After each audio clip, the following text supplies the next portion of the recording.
All the transcripts and everything.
Just keep going.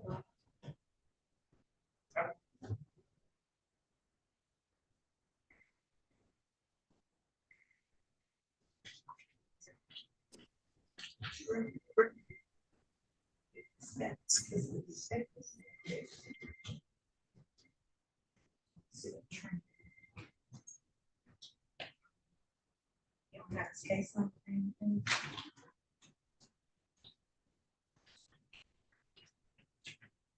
What's the first thing?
Good morning, good morning.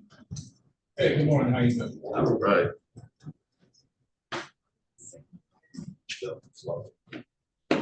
right. It is. That's a, what's he supposed to get? That's a, what is it set for?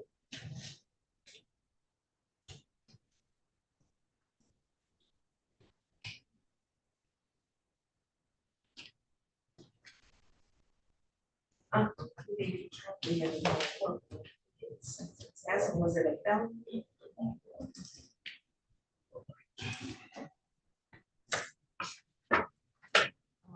Is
the groups on page? Yes. Keep that here for a second. Left while I'm gonna see.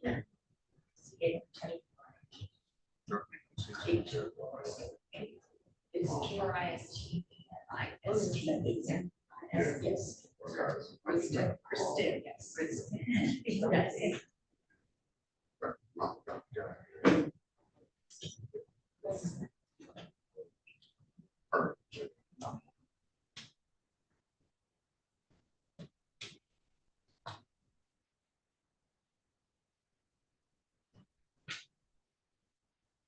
That's WRIGHT. Thanks.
Which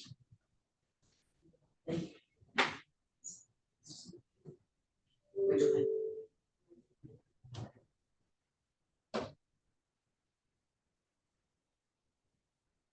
That's the last one. No, it's the-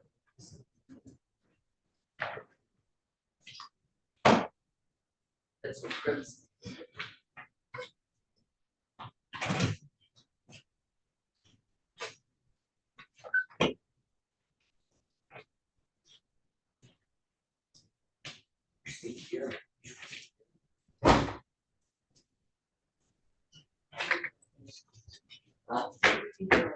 That's okay. So is that good? Good morning, Mr. Houston. Good morning again, Your Honor. How are you today? Well, thank you. How are you? I can't complain. I got on roller skates today. Broadnax or Broadnax? Broadnax. It is. Yeah, it does have a zero instead, an O instead of an A.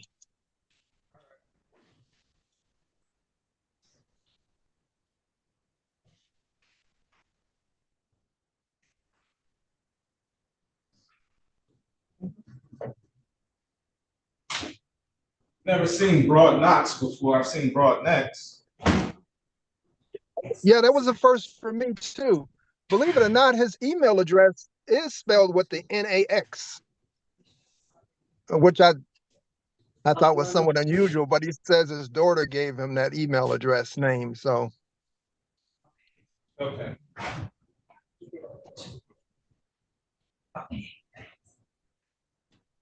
We're ready on Broadnax. Calling case number 2405-758601, people of the state of Michigan versus Christopher Broadnax. Defendant is charged in count 1, assault with a dangerous weapon. Count 2, weapons, felony firearm. Count 3, domestic violence. Appearances for the record, please. Good morning, Your Honor. Shelley Drain for the people, P number 60249. and good morning, Your Honor. May it please this honorable court and your staff, Melvin Houston, P number 36280, appearing on behalf of Christopher Broadnax. I'm not sure if he is on Zoom. He should be, but if not, I would ask the court to waive his appearance for purposes of today's session. Court will waive the defendant's presence. What's your pleasure? Your Honor, we're requesting an in-person preliminary examination. I do have discovery, by the way. Okay, the court will continue to plead of not guilty and set this matter for preliminary examination. How is June 21st at 9:30? That's Friday, June 21st Yes. at 9:30 works for the defense.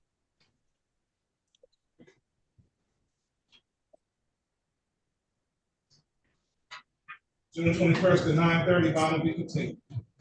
Thank you very much, Your Honor. Enjoy the rest of your day safely. Thank you as well. And Mr. Houston, I'm going to be Yes. giving you a call about Mr. Broadnax's vehicle. I think he's wanting to pick that up from the complainant's home. I'm sorry. Can you repeat that? I just said I'm going to be giving you a call about the Mr. Broadnax's vehicle.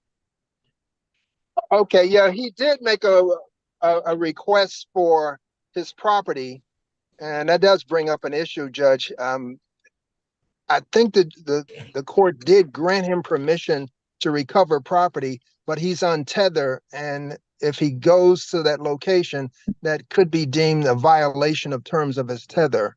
Is there a way for the court to grant him permission to go there to pick the material up? Can't do that through a third person. Okay, then he'll just have to wait till next week. Okay. All right, Judge, we'll see you on the 21st at 9:30. And I'll wait to hear from you, Ms. Drain. Okay, thank you. You're welcome. Talk to you later. Okay. All right. Bye.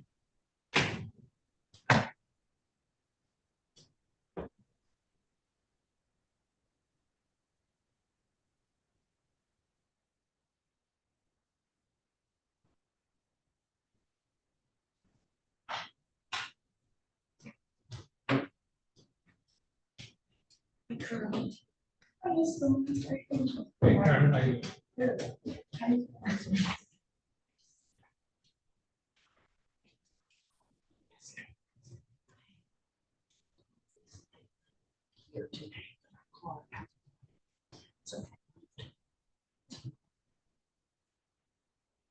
The next one.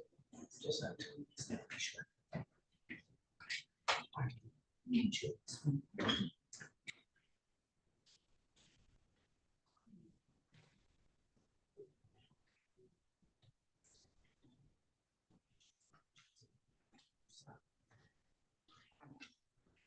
Thank you.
What is it? Good morning.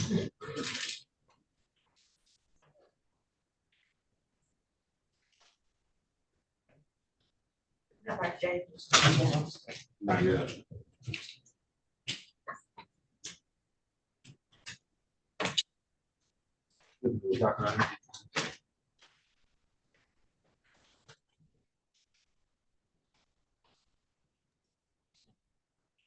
Good morning, Ernie. Good morning.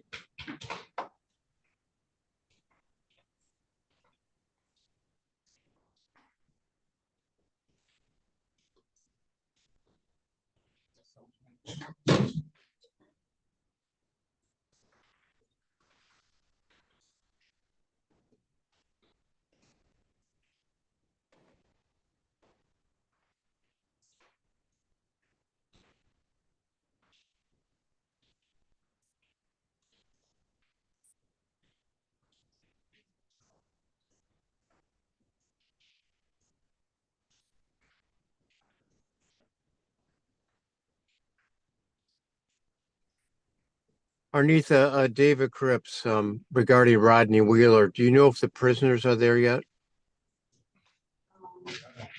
Not yet.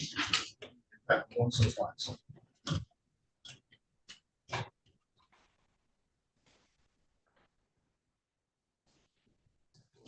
So the prisoners here. Okay, same one, same administrator. Right, yeah.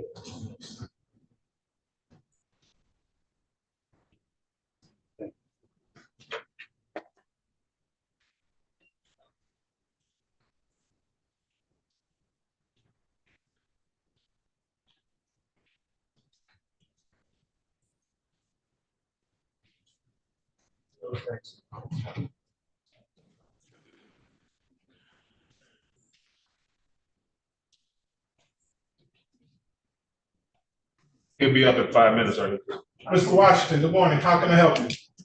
Good morning, Your Honor. I have a Brion McGlothlin, PCC. Okay. We're ready. Wow. Calling case number 2405-626801, people of the state of Michigan versus Brion McGlothlin. Defendant is charged in count 1, assault with intent to do great bodily harm, less than murder or by strangulation. Count 2, animals abandoned in cruelty to one animal. Count 3, malicious destruction of personal property, less than $200. Count 4, domestic violence. Appearances for the record, please. Good morning, Your Honor. Shelley Drink for the people, P number 60249. Good morning, Your Honor. Earl Washington, Neighborhood Defender, Service P 31383, on behalf of Mr. Brion McGlothlin. If you can state your name, Mr. McGlothlin. My name is Brion McGlothlin. What's your pleasure, counsel? Your Honor, we're asking for a preliminary examination date. Court will continue to plead not guilty and set this matter for preliminary examination. How is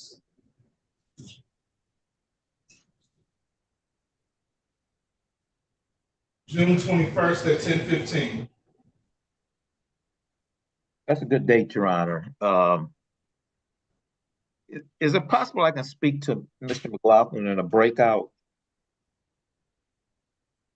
Why don't you call each other? Okay. All right, then. Thanks, Your Honor. You have his number? Yes. Okay. All right. Have a What's good that day. time? What's that time again? 10:15. 10:15. Okay. All right. Thank you. Mr. Cripps, good morning. Unmute yourself. Good morning, Your Honor. What can I do for you? Good morning, Judge. Rodney Wheeler, which is set for exam later today, we're prepared to waive on it. Waive the exam. Do I have the APA here on Wheeler? Okay, we're ready on I Wheeler. think they were waiting for them to bring the defendant. Oh, okay. he'll be up in 5 minutes, Jessie. All right. We're just waiting on your client to be brought up, Mr. Cripps. Thank you, Judge.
Mr. McAlpine. Yes, good morning, Judge. Good morning, sir. What can I do for you? I'm just checking to see if Attorney Sharikian is on that Kerney case. That's who I have as the attorney of record. Okay, did he appear already? Or No. he hasn't? Do you want me to stick around or? I'm here. Is he retained? Are you retained, Mr. McAlpine, or is Mr. No, Sharikian? I believe Mr. Sharikian is retained. I was assigned to the case.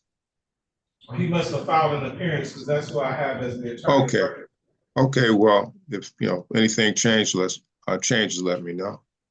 Okay, will do. All right, thanks. Have a good one. Take care, everyone. Okay, All right, appreciate you popping Sure. in. Okay, Thank no you. problem. All right, see you. Bye.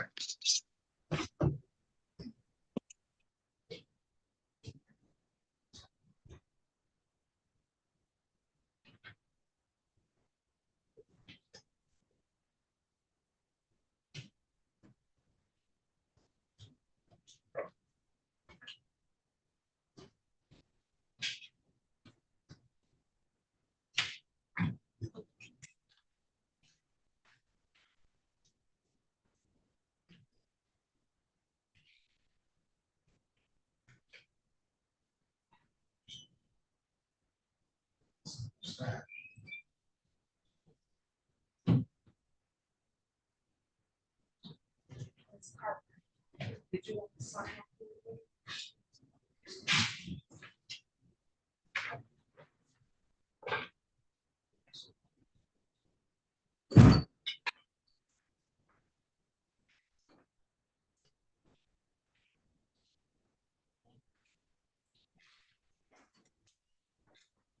You all take for about 5 minutes, so if you're aware to see Mr.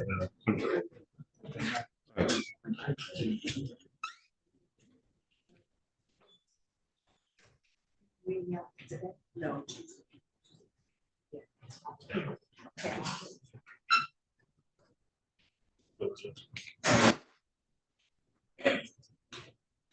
That's Mr. Willis. Yes, Your Honor. Calling case number 2306-009801. People of the State of Michigan versus Rodney Wheeler. Defendant is charged in counts 1 and 2, prostitution, accepting earnings. Count 3, controlled substance, delivery, manufacture, cocaine, heroin, or another narcotic less than 50 grams. Count 4, human trafficking enterprise. Count 5 and 6, human trafficking, forced labor.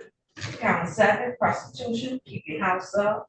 Count 8, controlled substance, second or subsequent offense notice. Defendant has a habitual offender with offense notice. Appearances for the record, please. Good morning, Your Honor. Kristen Curran on behalf of the people, P-82411. Hey, good morning, Judge David Cripps, P-34972, appearing on behalf of my client, Rodney Darrell Wheeler, and who's in the courtroom with you. Mr. Wheeler, tell us your name for the record. Rodney Wheeler. What's your pleasure, Mr. Cripps? Judge, I went to jail yesterday, consulted with Mr. Wheeler.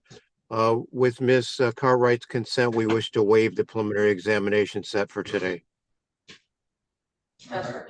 Mr. Wheeler, after you sign that, I'm gonna get you to raise your right hand.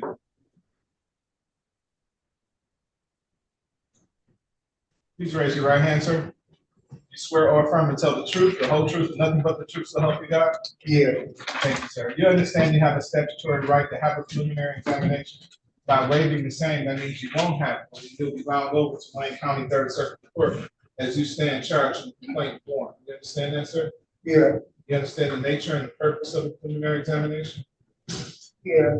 You understand if you were to have one, the prosecution would have to establish that the crime you're charged with was committed in the city of Detroit. There's probable cause to believe you committed it. Yeah. Is anyone forcing you to waive your right? No. Has anyone promised you anything? No. Are you waiving your right freely and voluntarily? Yeah. Any objection from the people? No objection. The court finds defendant's waiver is made knowingly and voluntarily free. The court will therefore find the defendant for criminal division of the proceedings. The random only information date and time will be June 13th, 2024 at 9 o'clock a.m. 20. I'm sorry, June 20th, 2024 at 9 o'clock a.m. June 13th. Live will be continued. Judge, what was that date again? I'm sorry. June 20th, 2024 at 9 o'clock. Thank you, Judge. The bond, I think, is $1 million right now. We'd ask for a reduction or alternatively, a referral for pretrial services report. I'll refer the matter to pretrial services for bond recommendation. Thank you. All right, thank you. Have a good day, Your Honor. Thank you, Ms. Thank you. Cartwright. You're welcome.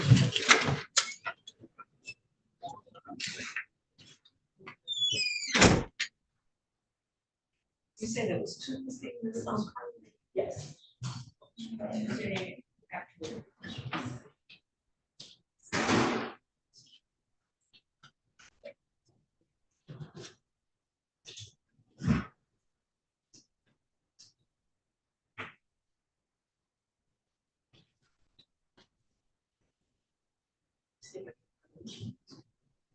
Okay, you do have it.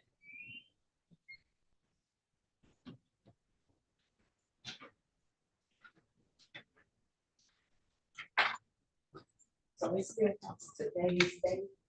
No, we can cancel it. It doesn't even need to, if you haven't processed it, then no. Okay. No, we're good. Thank Okay. you.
Justin.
Who's the young man sitting out here?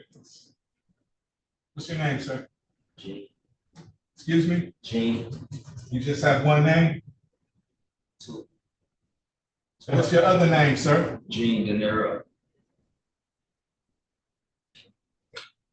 Who you here for, Mr. De Niro? That's a PCC.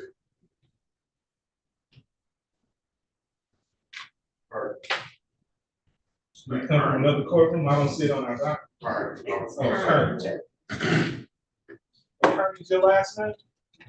Why didn't you tell me that? I asked you what your name was. Have a seat.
This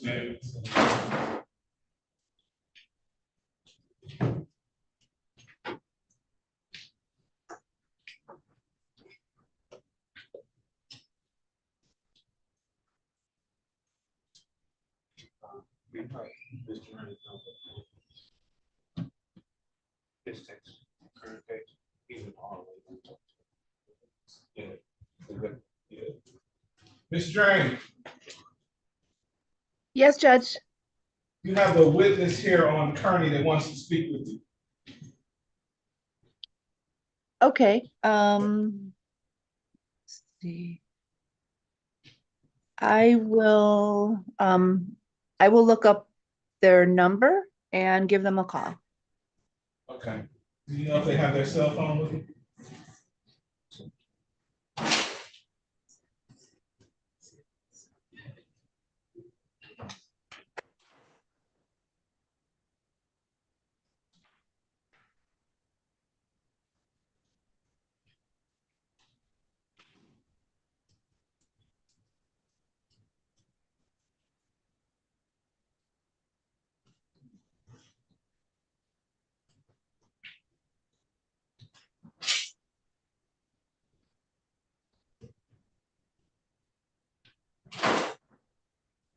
$784,599.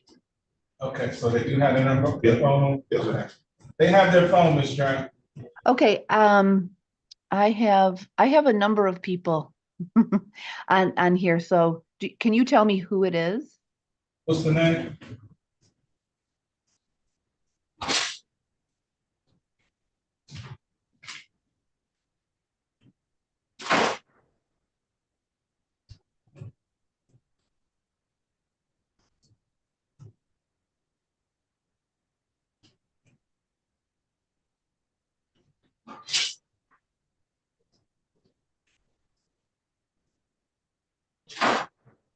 Mr. Leroy Etheridge. Lee Etheridge? Etheridge. Etheridge. Etheridge. Etheridge. Lee Etheridge? Okay, and this is the Jean Kerney case? Yes.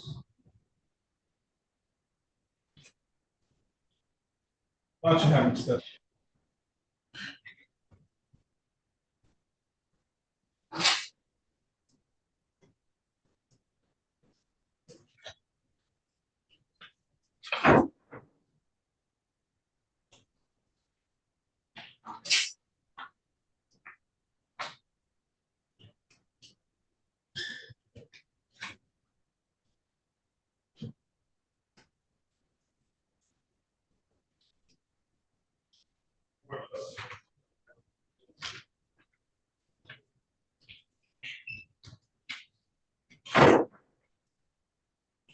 Sir, please step up to the podium. Tell me your name. What's your name? Leroy Etheridge. Leroy Etheridge. Correct. And you are a witness in this case involving Jean Kerney? Yeah, it was Mr. Luzelle was my nephew. Are you a witness, sir? No, sir. I'm just witnessing the hearing and see what's going on. But I did have a question though.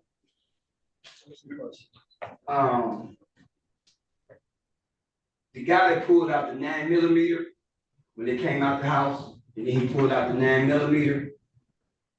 I was wondering why he didn't get charged as well, because in Michigan we got that felony murder.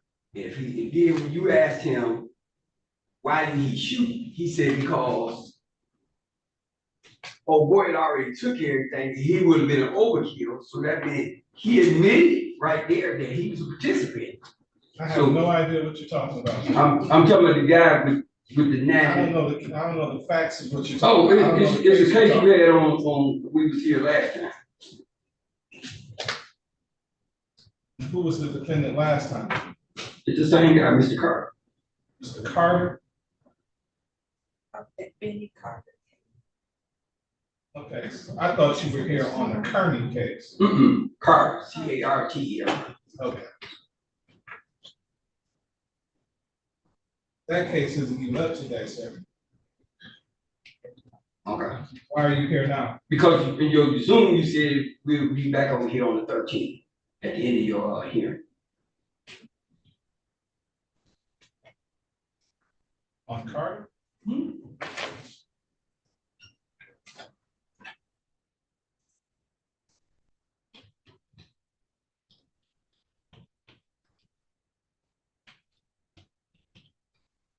So the questions you have are questions that you have to pose to the prosecuting attorney. Right. I understood that. That's why I asked for her name. So he's gonna contact you and see what she says. So that prosecutor isn't here today because that's a special assignment prosecutor. That's a homicide prosecutor. So you can call the Wayne County Prosecutor's Office and ask for the homicide, ask for that particular prosecutor. Okay. Prosecutor's name. Okay. Okay. Thank you, sir. You've been great help today. Thank you. No problem. Appreciate you. I have good, sir. You too, sir.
You have a James King in your waiting room. No one's in my way.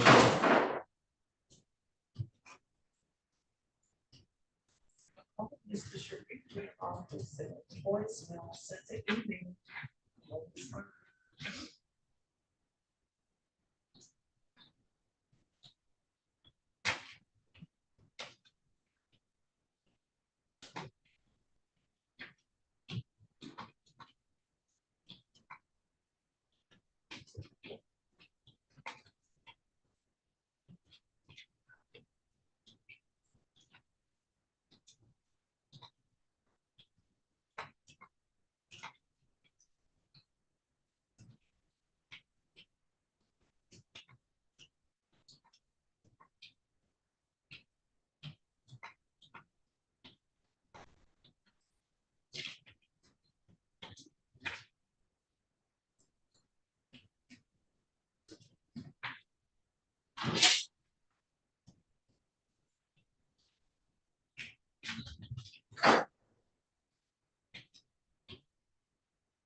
Zoom, or what the city district court assessed it.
What's going on with the Kerney case? Sharikin is on his line? Reached out to him as an ex.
Sure.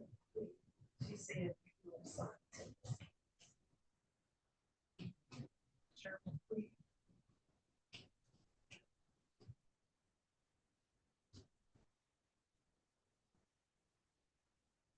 Or check. Okay.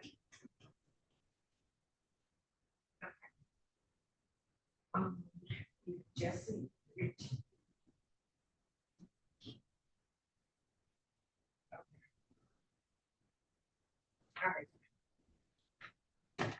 James King. He's on the-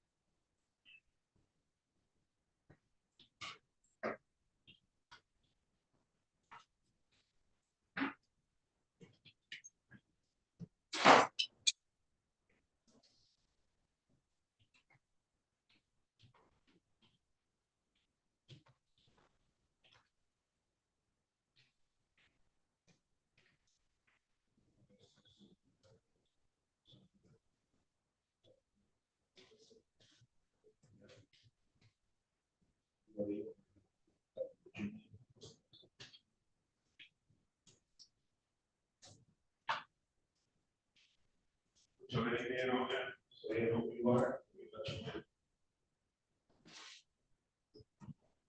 Brian.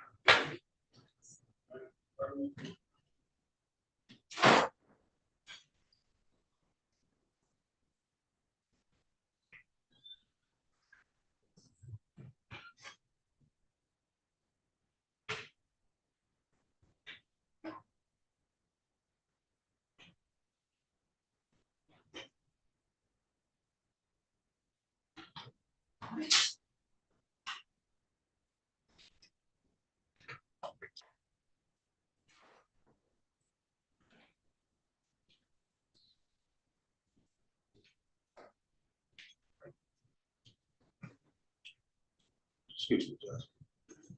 You see the icon on your Zoom meeting? You don't want it. Gene Kerney. Yeah.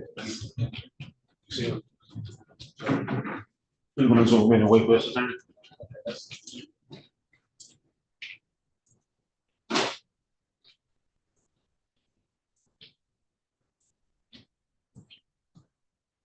All right, that's about it.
Attorney.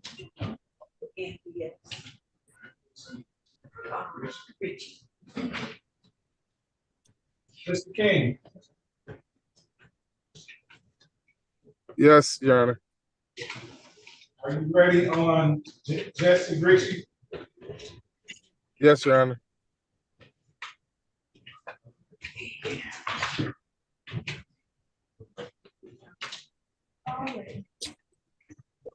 Case number 2405759401. People of the state of Michigan versus Jessie Ritchie. Defendant is charged in count 1 and 2, assault with a dangerous weapon. Count 3, domestic violence. Defendant has a habitual offender for defense notice. Appearances for the record, please. Good morning, Your Honor. Shelley Drain for the people, P number 60249. Good morning, Your Honor. James King, on behalf of Mr. Ritchie, P number 85229. What's your pleasure, Mr. King? Your Honor, we'd be asking to set this matter for exam.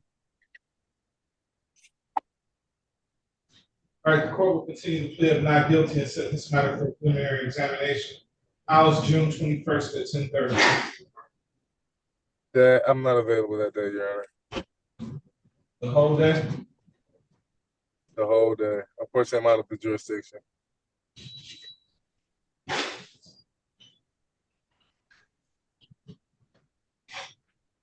Strike that, Your Honor. Actually, you know what? I can make that work. June 21st is a Friday. I'll make myself available. Okay, June 21st at 10:30. I'll be continued. That was 10:30. Yes. Thank you.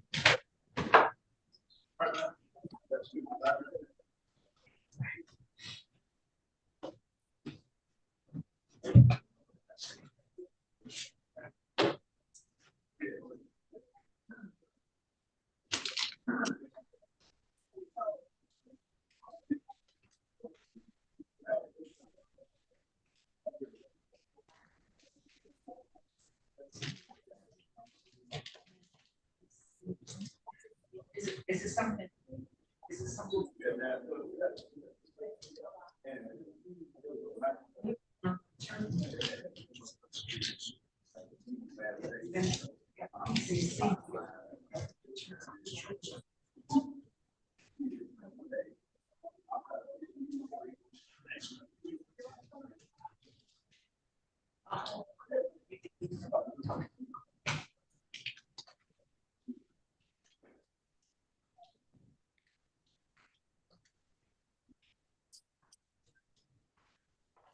spicy, got to come in and work on the camera right quick. On the camera. He said the one that's focused on you is kind of blue. I'm thinking, is he talking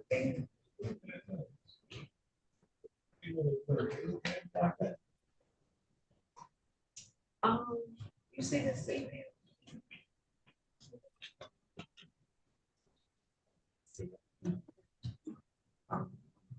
Attorney Sinclair. I'm at open circuit. I'll keep the court updated. There's still standing discovery issues that would prevent us from moving forward to today to say.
I just gotta focus. Your camera might focus a little bit. So I think that that's necessary. That's gotta move it. No, it's our system. The ones on our now, like it's on, it's those cameras. And I guess it's not true. She shows my she had to say really blurry. So they just want to make sure it's focused. So they can see. No, they're just that's the recording. So when you see it, though, when you first turn it on, though, you can see it shows like it's going around. Is that take your arms not on that monitor, so that will show you what it records. Like I said, it's what it recording that monitor. So I mean, our record is. So that's what I'm asking. Okay. Yeah.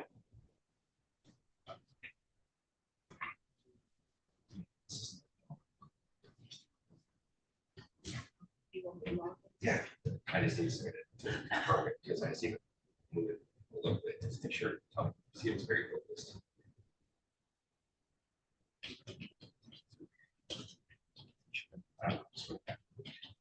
All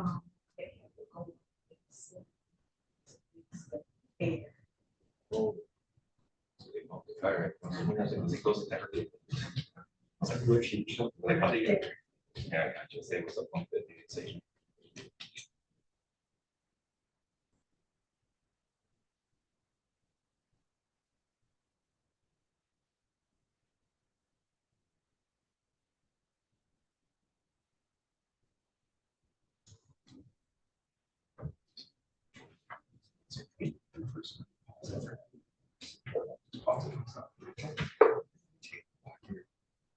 Switch to the judge. See right now. Seems like right. Somebody else. It's like it's getting first one, it's getting better or worse. If it's getting better, then we'll tell me it's set.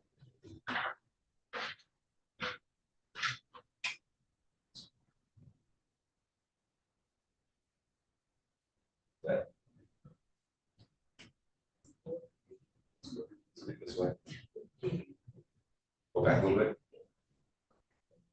Okay. Right there. Okay.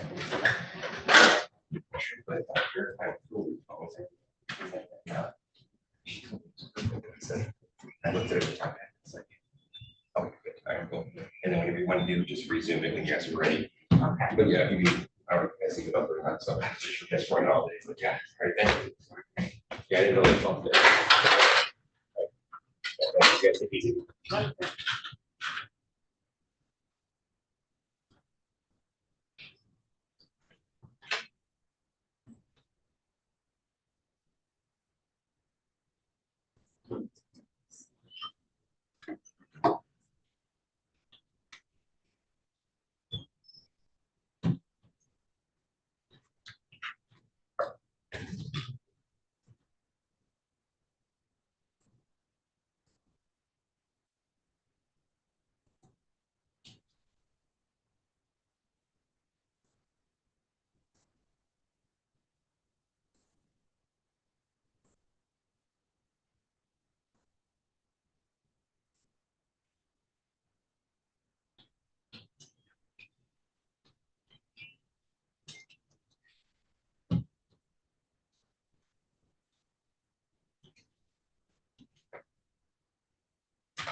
We gotta get the names right. That's what it is.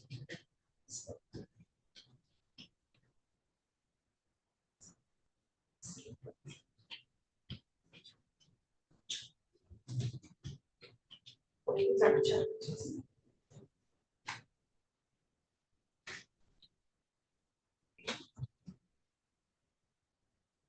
about? This Rayshawn Hill.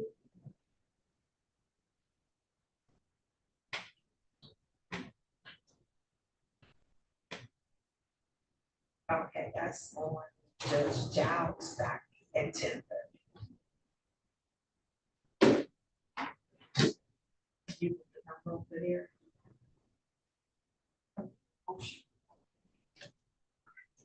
That's key. Courtroom. You know, it's not your case. No, domestic violence. Oh, okay. Okay, all right, because the attorney made that one, I had checked it. So in this case. Oh, okay, I got you. I'll let them know. All right. Fine. So just, Kerney, this is assignment that, Sharikian had turned down, and then they assigned McGlothlin.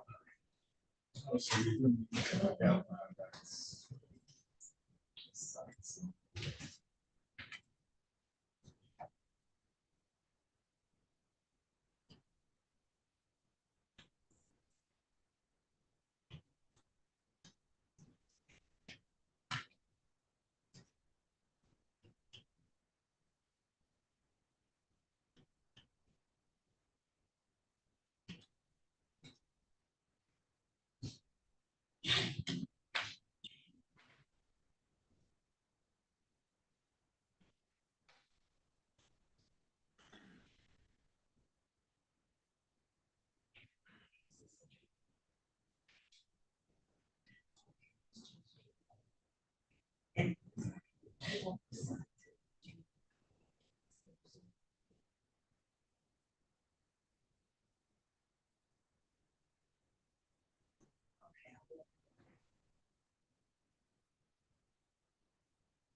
okay, all right.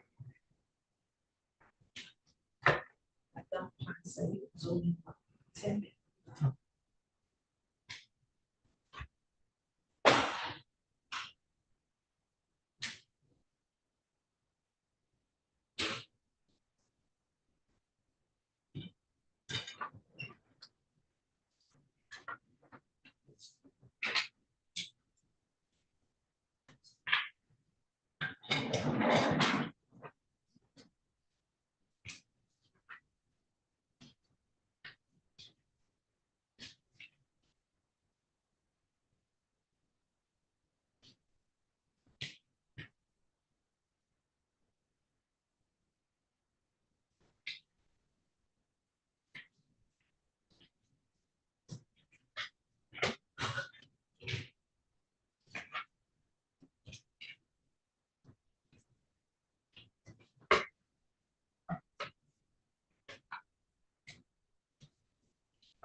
Let's check.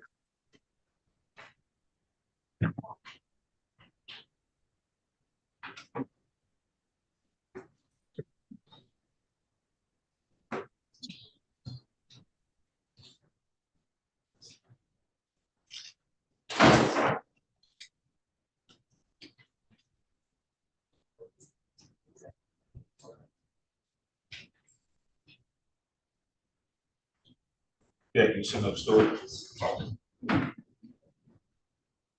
Yep.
All right, Mr. McGlothlin, how you doing? How are you, Judge? So I guess I'm on it after all. Yes, sir. Okay. Is it? What's in court?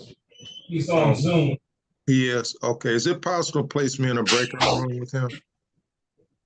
Okay. All right. Thank you.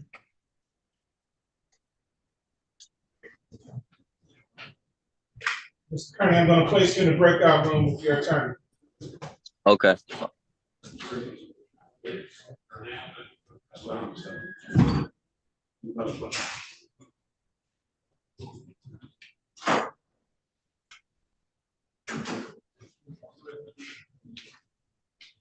Go ahead and join.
All right, Mr. McAlpine, are we ready?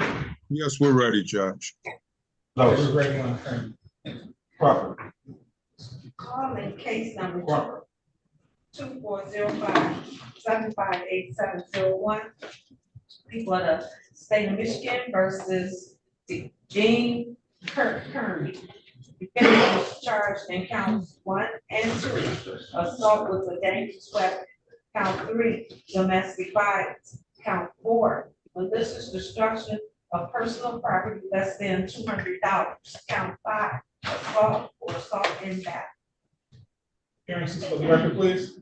Good morning, Your Honor. Shelley Drain for the people, P number 60249. Good morning, Judge. Warren McAlpine, P number 52522. I'm here on behalf of Gene Kerney, who is present, appearing via Zoom. We consent to the Zoom hearing. Tell us your full name, Mr. Kerney.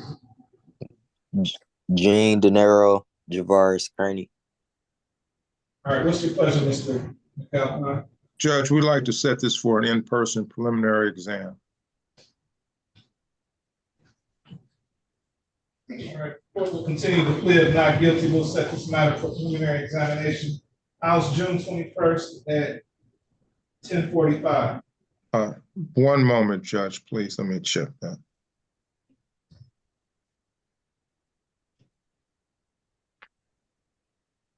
May I have that date again, Judge? June 21st at 10:45. June 21st. That's not a good day for me. Let's see. Is it possible to set it sometime the following week? June 24th at 10 o'clock or 9 o'clock? 24th at 10 is fine. 9. At 10 o'clock? 9 o'clock. Preferably anything later than that, Judge? So I have some Zooms that day. All right, we'll do 10 o'clock. 10 p.m. Okay. 4th at 10 a.m. 10 a.m. Yes, sir. Not 10 p.m. Did I say 10 p.m.? Yeah. I did say 10. I wrote down 10 p.m. Oh, it's not good, Judge. Yeah, okay. That's what happens, Judge. It's just too much. Okay, Judge, I did not receive any discovery. So if I could get that. Mr. McAlpine, I just sent you an evidence.com link, which contains the paper and digital discovery. So if there's anything else you need, let me know. Okay, I'll do that. Thank you. Sure.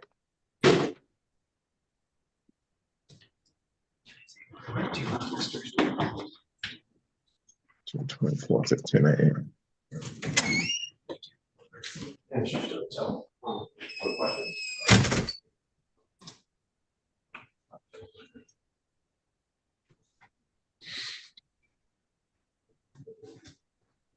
Excuse me, Judge, are we all set? Yes, you're all set, sir. Okay, thank you. Have a great day. Take care. I'll be in touch, Mr. Kerney. Okay, thanks. Okay, I'll talk to you later. Bye.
Yeah, 2 days. Oh, yeah. No, he was here before manager. Oh. Then yeah, had to walk back. He walked back. In which he said, you never identify or saw you try to try to never got it. Didn't see, didn't see you have to see. And you can't, I think you can't identify the person by. Correct.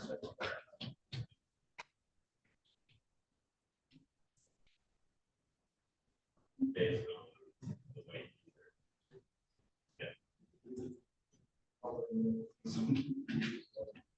Yeah, that's the other point. He is, so otherwise it's trying to find sure that you can't anything back up. You know, I think it's a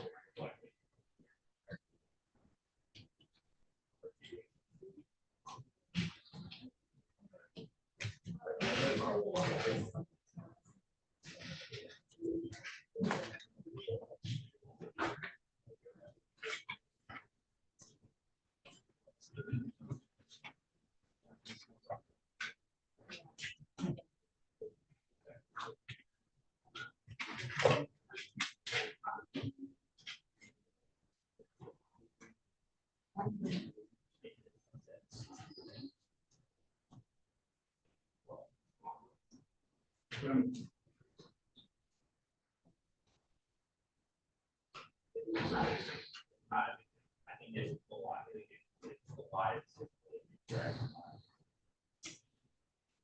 Well, the reason for the chapter, yeah. Okay. I guess.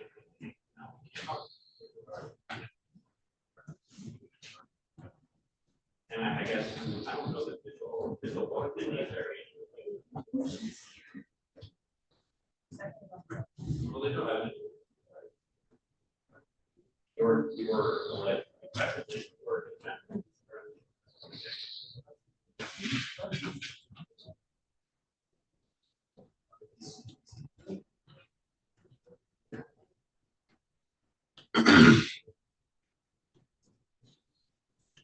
Well, Joey, they didn't bother. Walker came in. I mean, Walker. No, I know, I'm just saying, they fought, you might identify you, they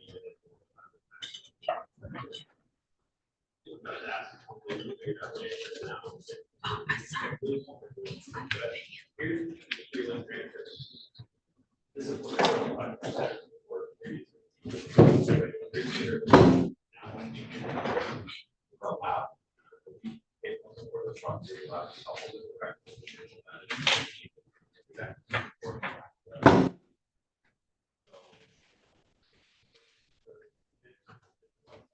yeah. Well, ultimately, they basically that they know walk back if I don't. First time ever. I personally people that's true. That actually. Yes. Could identify. Yes. That's it, right? And he also, and then he contradicted himself with trying to do this, right? So. Well, not with the question.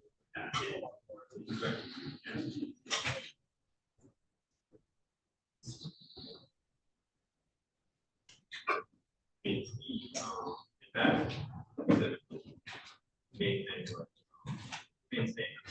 They are left at the same time. Right? And then you follow it, right? So previously that's by the bureau, you did not see how God is involved. We also have up there. So that's it. But it's not. And I will, because it does have a job.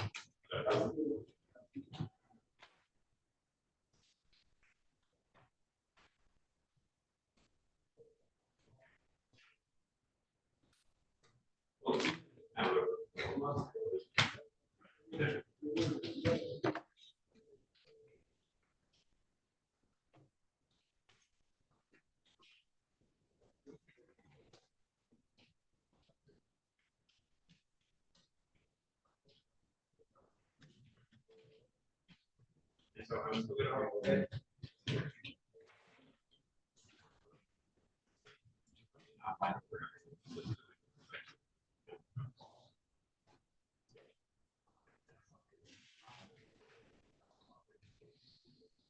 other work association at some point later on today. They're trying to take for a year or we have a person that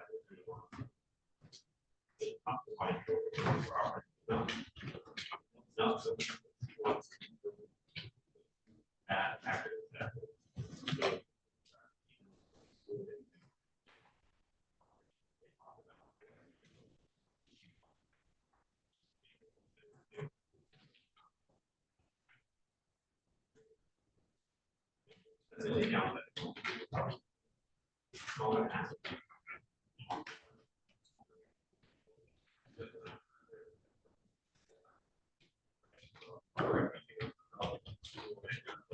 I don't think.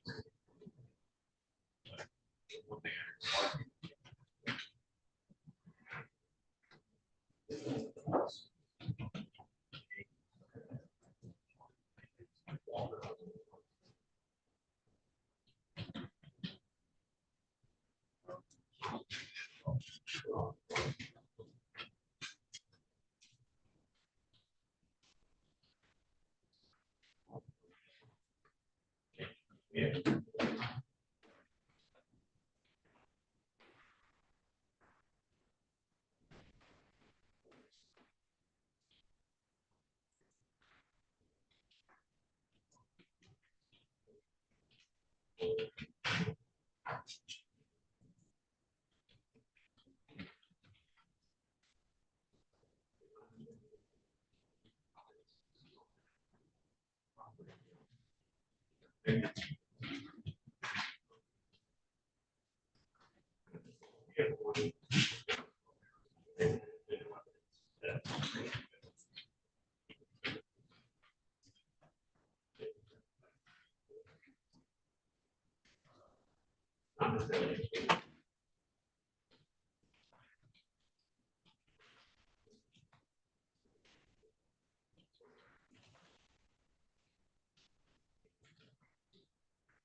Ready, sir?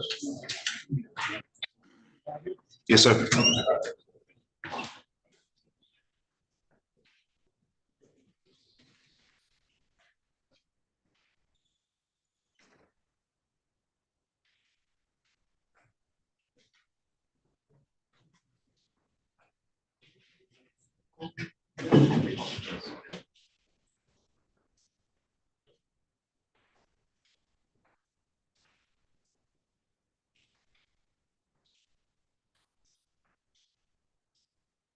Joshua Lamar James Stewart, calling case 1657956. People of the state of Michigan versus Joshua Lamar James Stewart. Defendant is charged in count 1, armed robbery, count 2, armed robbery, count 3, assault with intent to do great bodily harm, less than murder or by strangulation, count 4, armed robbery, count 5, seizing, concealing stolen property, $1,000 or more, but less than $20,000. Count 6, felony firearm. Appearances for the record. Good morning, Rodney for the people, P84161. And good morning, Your Honor. Neighborhood Defender Service by Jonathan Cohen, P86151. I'm appearing on behalf of Mr. Joshua Stewart, who stands to my left. He's in custody. Tell us your name, sir. Joshua Stewart. This matter was held in part on June 11th and continued to today's date. The court did have an opportunity to read over the preliminary exam transcript as well as the trial transcript. And I do remember this case now. How are we proceeding now? Yes, sir. Judge, on behalf of the defense, I wanted to raise a preliminary matter. Although at the held in part prior session, the court inquired as to whether the defense had any witnesses. We stated we did not. I have had a brief opportunity this morning to talk to the officer in charge, Detective John Mitchell, who's president of the court. He's been the officer in charge on the case from 2016. I would ask the court's indulgence to briefly call him as a witness. It's essentially for a brief, but I believe important piece of impeachment with respect to Kyle Upshaw's testimony, if the court would indulge. Okay. All right, call you. Thank you, Your Honor. The defense would briefly call Detective Officer in Charge, John Mitchell. Please raise your right hand. You swear or affirm to tell the truth, the whole truth, and nothing but the truth, so help you God. Thank you, sir. Please have a seat.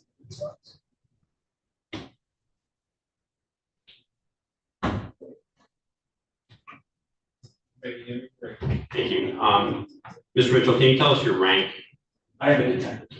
Detective Mitchell, are you currently employed? I am. At Detroit Police Department? Yes, sir. What division? Homicide. Were you employed with Detroit Police Department in May of 2016? Yes, I was. And were you assigned in some capacity to investigate or take charge of an investigation regarding a couple of armed robberies and shootings that occurred on May 6, 2016? I was. And were those robberies and shootings that eventually were investigated with Mr. Stewart as one of the suspects? Correct.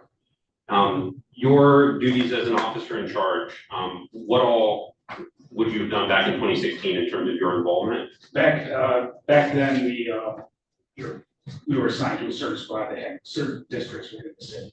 So we had a Northeast District, which is precinct 7. Upon receiving the case, basically it goes off who's on next. You receive the case. Most of the time you respond to the scene, sometimes you don't, depends. And then after that, you're in charge of putting the information and all the evidence together. to present to court.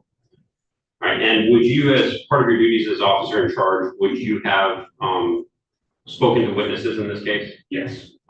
Including you spoke to Kyle Upshaw? I have, yes. Would part of your duties include reviewing all written police reports or materials from other officers or investigators involved?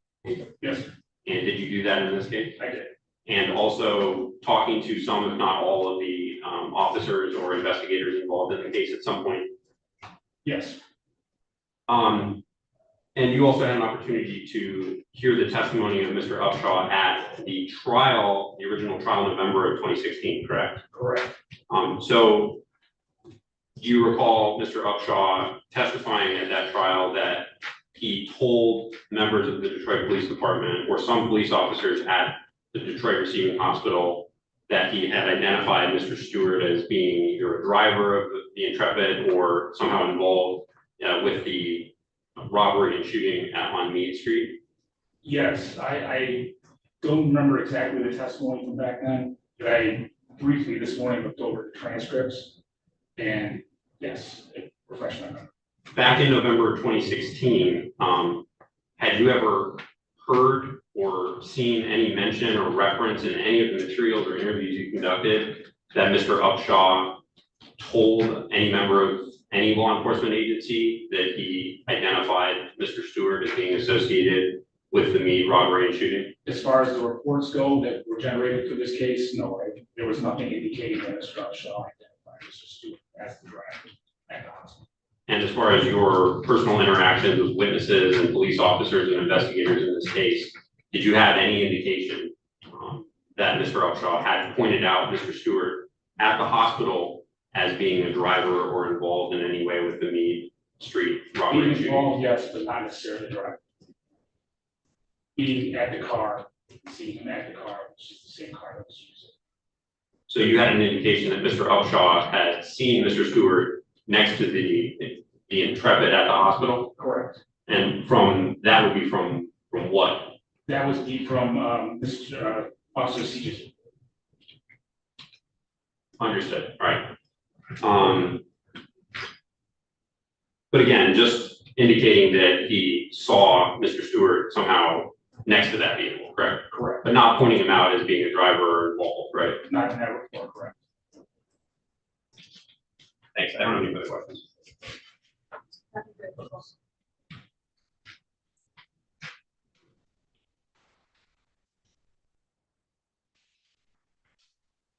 Have information that this witness, what's his name again? Mr. Upshaw, yes, Mr. Upshaw at the scene identified the driver of the vehicle was wearing a white t-shirt. I did. And at the time of the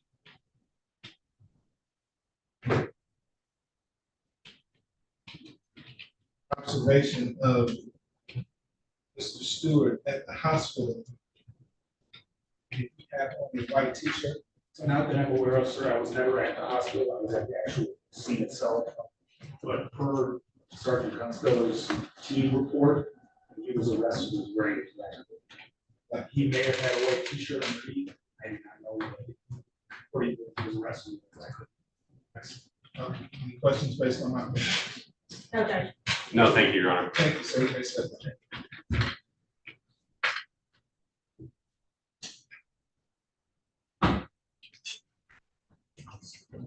The defense does not have any further witnesses, Your Honor. Thank you.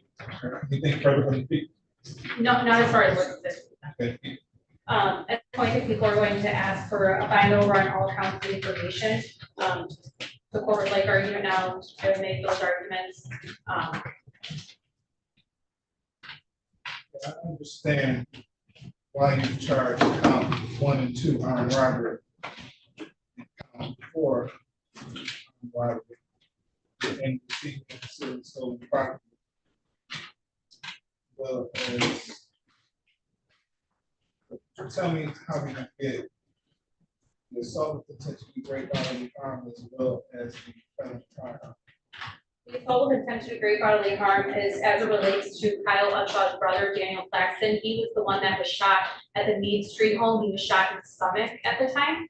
And so that would be for the assault with intent to great bodily harm. And the felony firearm was that the armed robbery is charging information, and the assault with intent to great bodily harm were committed with firearms. And that this defendant is an aider and abettor in regard to that, although there is no testimony or anything to support that this defendant himself had shot anybody or How do you get the aiding and abetting the felony firearm? no, I thought you're right. You're right, I don't have anything to support that this defendant himself had possessed a firearm that was substantiated aiding and abetting for a felony firearm to be attached. But as it relates to the rest of the county information, the people believe that there's sufficient probable cause under an aiding and abetting theory to support that this defendant did in fact aid or abet in the 3 armed robberies and the assault with intent to great bodily harm. And then the receiving concealing stolen property for having that vehicle that was stolen the day prior, which is supported by Why assault with intent to great bodily harm instead of that's your theory? Why not assault with intent to murder? He was acquitted of the assault intent to murder at the original trial, and he was convicted of the assault with intent to great bodily harm. Well, wouldn't the assault with intent to great bodily harm be a lesser included of the assault with intent to murder? Yes. So what happened in the trial? That charge? He was originally charged at the trial with account of felony murder, the armed robberies, and assault intent to murder, assault intent to murder, and then he was ultimately convicted of everything that's remaining of the information. So he was acquitted of the murder charge and acquitted of the assault with intent to murder. Or Daniel. So if he's assaulted, if he's acquitted of the assault with intent to murder, was the jury not told that they could consider assault with intent to great bodily harm? They did, and that's what they convicted on. Oh, they They convicted of convicted, that. I'm sorry, if I look through, yeah, they convicted on the GDH. I see. Yeah. Thank you, Your Honor.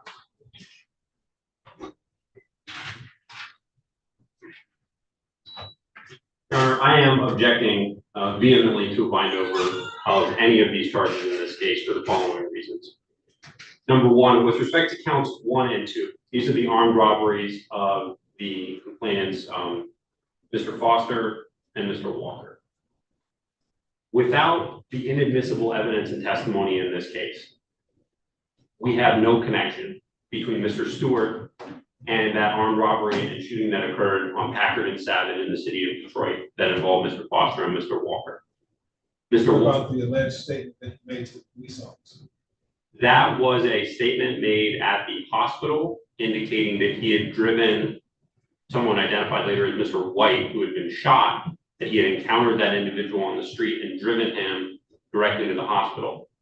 The court looks at the timing of these as testified to in the preliminary examination. The only thing that makes any sense is that the Packard and Savage robbery had to have occurred prior to the Mead Street robbery involving Mr. Claxton and Mr.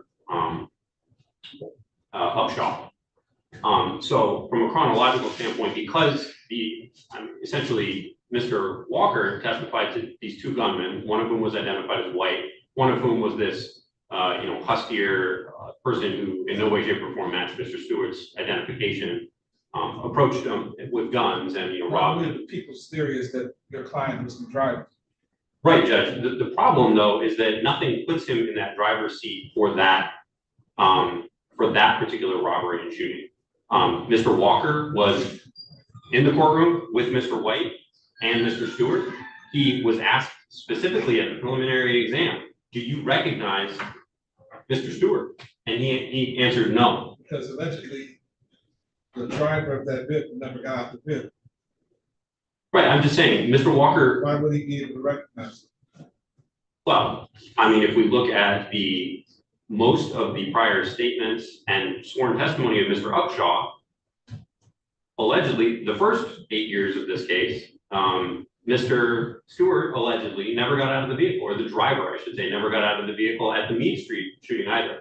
I'm not saying that Mr. Walker should be able to identify him. I don't think he should, and nor could he. My point is that there is nothing tying Mr. Stewart to the Packard and Savage robbery, other than his association with that vehicle later in the day and with Mr. White later in the day. We don't frankly really know how later in the day, because the timeline hasn't really been fleshed out properly in terms of when the Meade Street shooting happened and when they arrived at the hospital. But that association with an identified suspect, that association with an identified vehicle at some unknown period of time later in the day is insufficient for probable cause to believe Mr. Stewart was the driver or in any way, shape, or form aided or abetted in a robbery of Mr. Walker or Mr. Foster. I think the issue we have here is there are huge gaps that are created by the absence of Mr.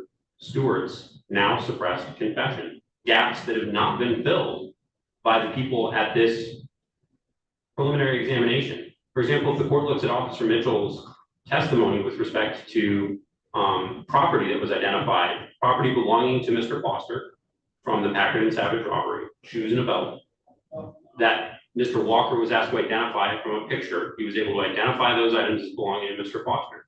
This court has no evidence before it to tie those pieces of property from that robbery to Mr. Stewart. Well, I have the transcript that I read that talks about the belt and so forth being taken from finding witnesses, and one of those persons going to the vehicle and placing those items in the vehicle and then coming back and shooting.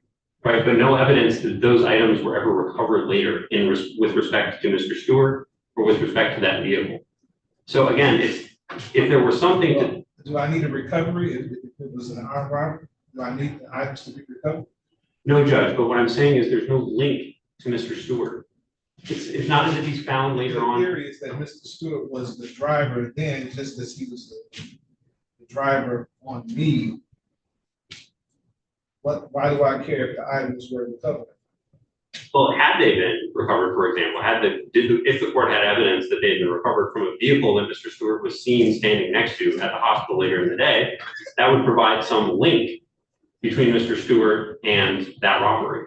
Well, say the items that were not recovered, I have information that the defendant was the vehicle that was used in both incidents. Right, again, at some unknown point later in the day. It could be hours, we just don't know. I don't think it really ever came out what time Mr. Stewart was seen at the hospital. But my point remains that, again, there's been no identification of him, and his association with Mr. White and that vehicle, the Intrepid, later on at the hospital should not be sufficient to bind him over for probable cause to believe that he was the driver at that original armed robbery. Again, that's basically saying his presence later on is enough to say that he was there the day of. So I think that that's too much of a leap in logic or inference to say that he was the driver, that he was there. Or, is it possible? Yes, but that's not probable cause. Possibility is not the standard, right? It's, do you have enough to reasonably say that he was likely to have been there? So that's my argument for counts 1 and 2, that no ID, nothing to link him other than mere presence with the vehicle and an identified shooter at some unknown time later in the day. With respect to counts 3 and 4, the issue is credibility.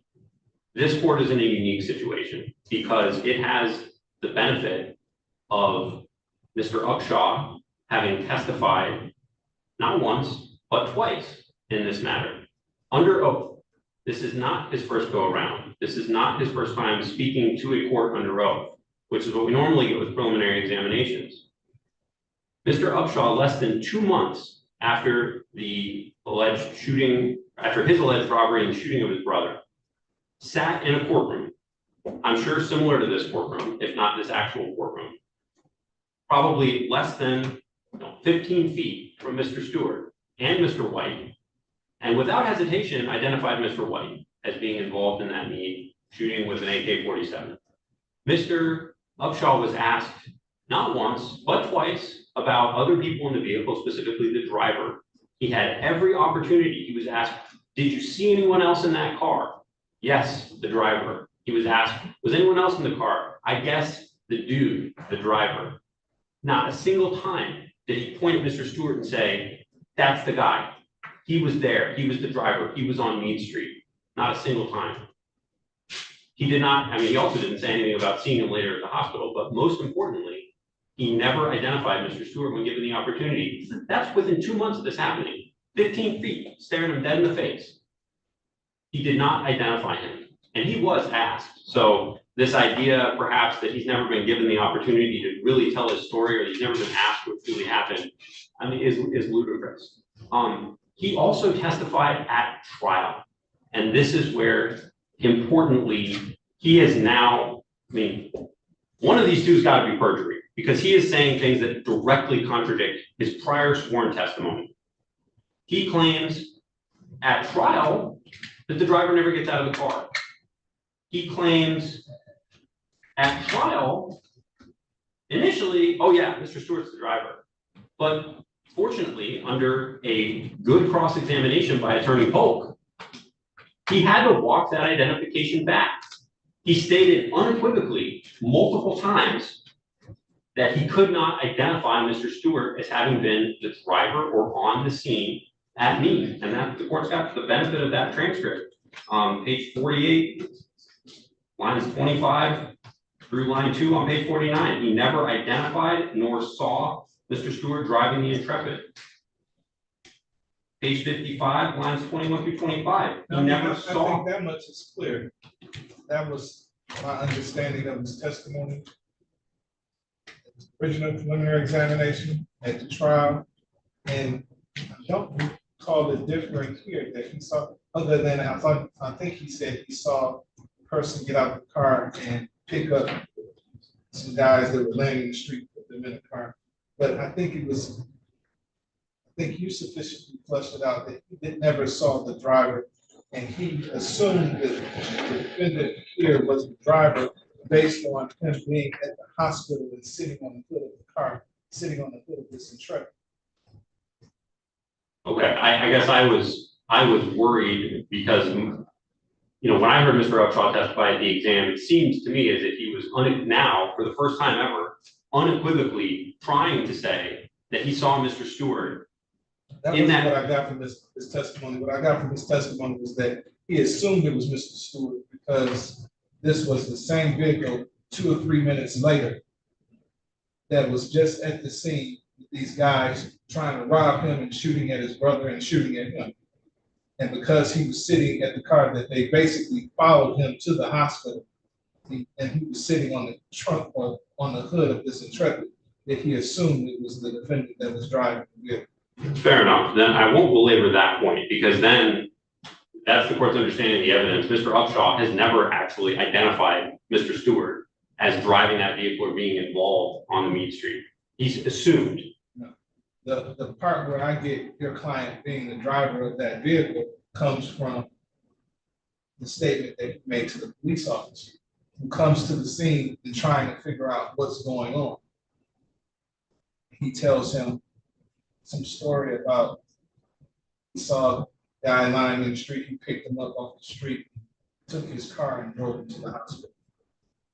Yes, I understand. Mr. Stewart admitted to driving that vehicle. He admitted to driving from someplace to Detroit Receiving Hospital. Right? That's not the issue. The issue is there enough evidence to say that he was at the Mead Street robbery? That's the issue here. Again, there is no credible identification of Mr. Stewart as being involved. Doesn't he tell us he was there? No, absolutely not. He says he gets the guy that's lying in the street, puts him in the car and drives him to the hospital. No, I believe Officer Sejic testified that he said he picked him up or saw the guy in the car shot and then drove him. I don't think well, I mean, the court can get a transcript of Officer Sejic's testimony, but Mr. Stewart in no way, shape, or form incriminated himself to the extent of saying he picked him up at a robbery or at a shooting or at Mead Street. He just said that he picked him up or drove him. From my understanding, it sounds like he just stumbled upon him lying in the street hurt and tried to get him to the hospital. So it gets him off the street, puts him in the car, and drives him to the hospital. I would agree that's the flavor of what he allegedly told Officer CJ. But again, that no indication that that was at Meade Street. Well, that coupled with Mr. Upshaw's testimony that he saw the driver of the vehicle pick the person up and put them in the car on Meade Street. If you look at those two testimonies the same or in conjunction with each other, then it kind of makes sense that the defendant was at Meade Street. Whereas when you pick these persons up out the street, put them in the car and took them to the hospital, whether he was the driver or he stumbled upon him, as he would have the court to believe. So, and the problem though, Judge, is the court's relying on Mr. Upshaw's testimony from 2 days ago. I'm looking at everything together. His testimony versus the statement the defendant gave to the police officer, as well as physical evidence in the transcripts that I read to what took place on Meade Street.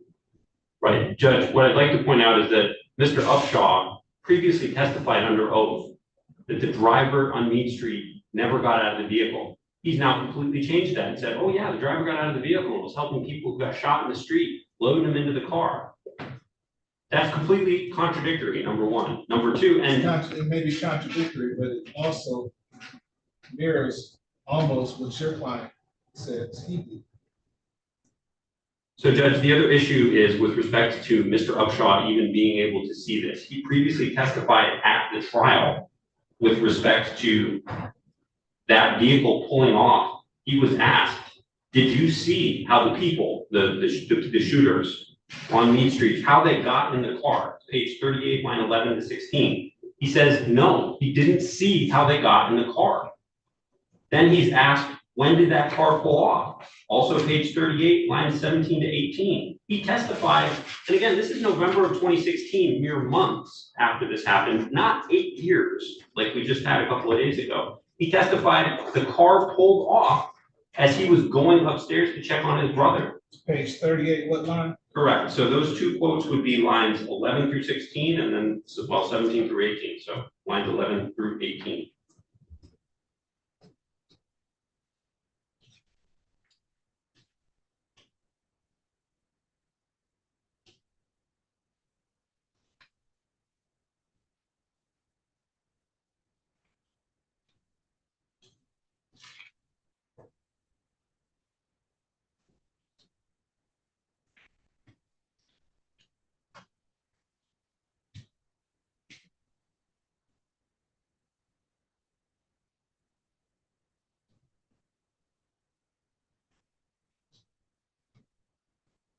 Anything else?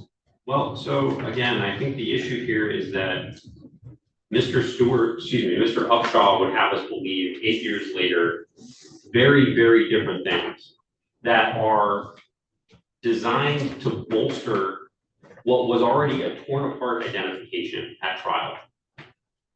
Whereas before, no driver got out of the car. He didn't see how any of the people got in the car.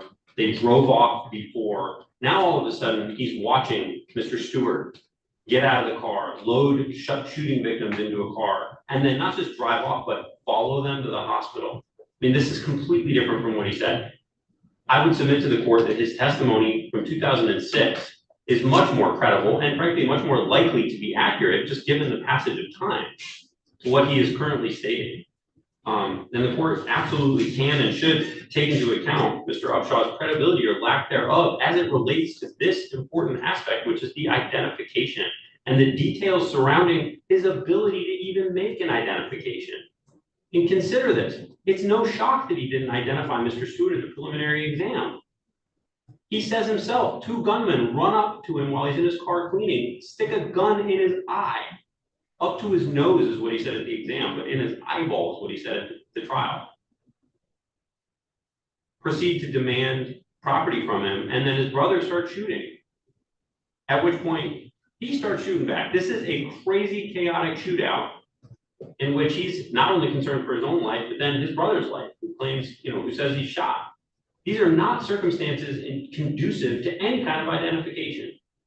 And frankly, that's why he was forced to admit in trial that he did not see Mr. Stewart on scene, that he did not see Mr. Stewart in that car, he did not see Mr. Stewart driving. But Mr. Stewart tells us that he was driving, that he had driven. I understand, Judge. I'm not arguing with the court about that at all. It's just that he did not say that he was driving So at that's or not near really me. an issue, in that the defendant tells us he was driving. Right, but not at or near me, Judge. That's, I mean, his proximity in driving the He vehicle. tells us that he finds one of these persons lying in the street, injured, shot, if you will, and he gets them and puts them in the car and takes them to the hospital. That had to be a need, right? No, Judge. That could have been literally anywhere in the city of Detroit. But it just happened at need, right? Because they show up shortly after Mr. Upshaw's at the hospital. The defendant shows up at the hospital.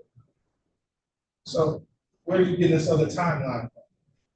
There's no other timeline, Judge. It's just that that does not have to have been a need. I mean, there are, first of all, if you look at the actual mileage distance, the claim that he gets there in 2 to 3 minutes is ludicrous. It's 10 miles.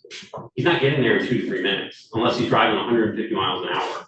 So, I mean, the court can take judicial notice of the distance between 2086 Meade and Detroit Receiving and Children's. I have no idea where it is. Well, I understand, but again, I think that's something that the court can take judicial notice of, and we can certainly pull up a map. Judicial notice of, I have no notice of where Meade is in the city of Detroit.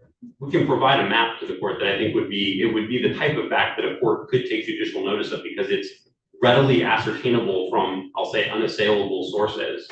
I hesitate to call, Google Maps unassailable, but from a general standpoint, that gives us a pretty good idea of the distances involved.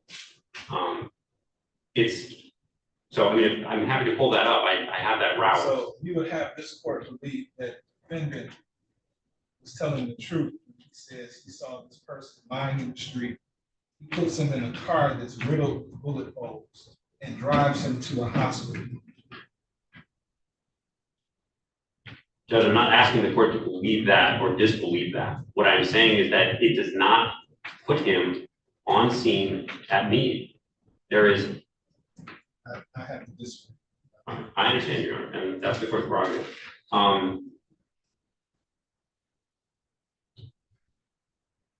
The other thing I want to indicate, then, I guess, finally, with respect to count 5 is, well, actually, with respect to count 3, I would argue that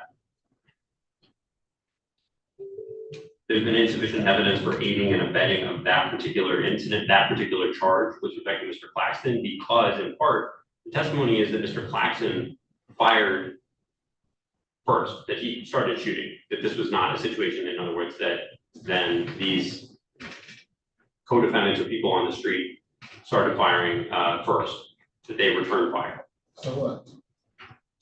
Just arguing that it's not. So what if he fires first? He sees his brother being robbed by 2 people with guns, one an AK-47, as he described it, and the other with a pistol. And he fires shots at him. You can't do wrong, and then when there's some resistance, claim self-defense in a sense. Understood, and I'm not saying that, Judge. I'm saying it's not foreseeable necessarily. What's not foreseeable? That when you rob someone with a gun, it's not foreseeable that someone could get shot or injured. Certainly not intended, Judge. All case law I've ever seen, particularly as it relates to aiding and abetting. Certainly not intended, but I'll move on. My point is with respect to count 5, okay? With respect to the stolen vehicle, there's no indication that a reasonable person knew or would have known, or that Mr. Stewart knew or would have known the vehicle was stolen. That's it. You come across a vehicle, it's got bullet holes in it, it's been shot. Doesn't mean it's been stolen.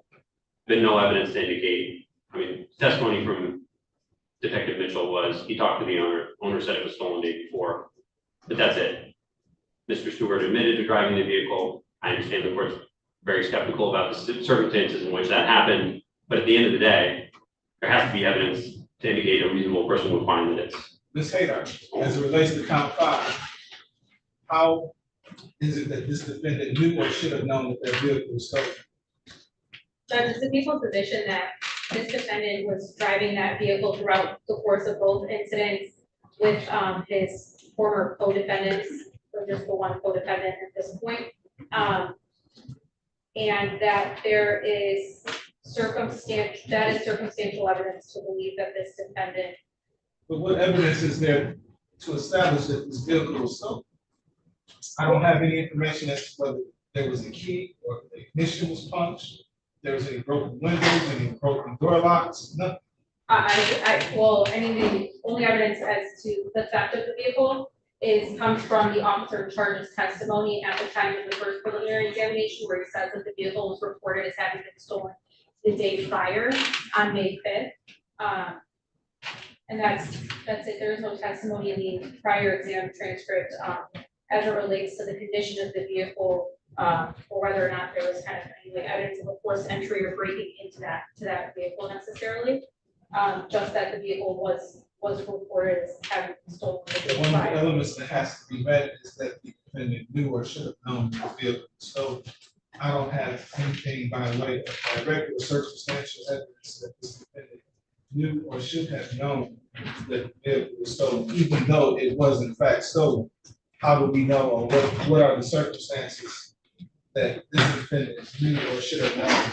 Now, if he's riding around in a vehicle that has a screwdriver in the ignition, that's one thing. Busted windows or something to that effect, and that's one thing. But I don't have any information on how this vehicle was stolen, just that it was stolen. If I can have a second.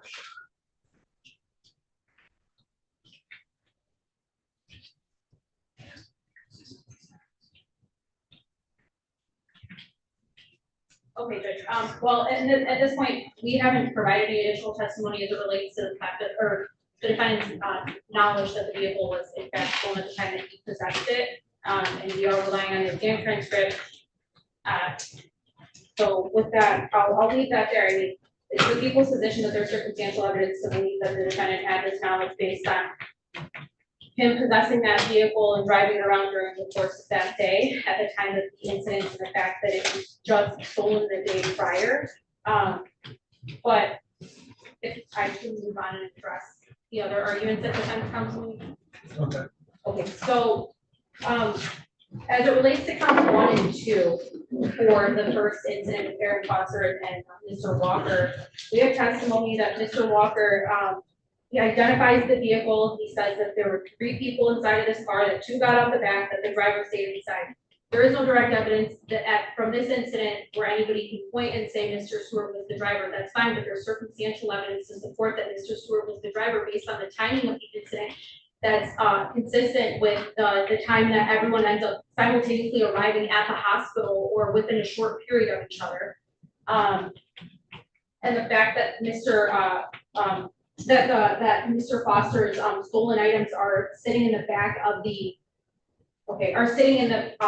back of the vehicle, and that Mr. Walker is able to identify that these are the same stolen items. Where do I get that information? Yeah. That's from the exam transcript. Where?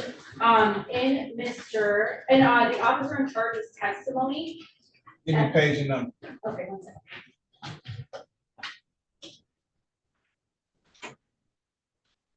He says on page 10, line 3, we're able to show.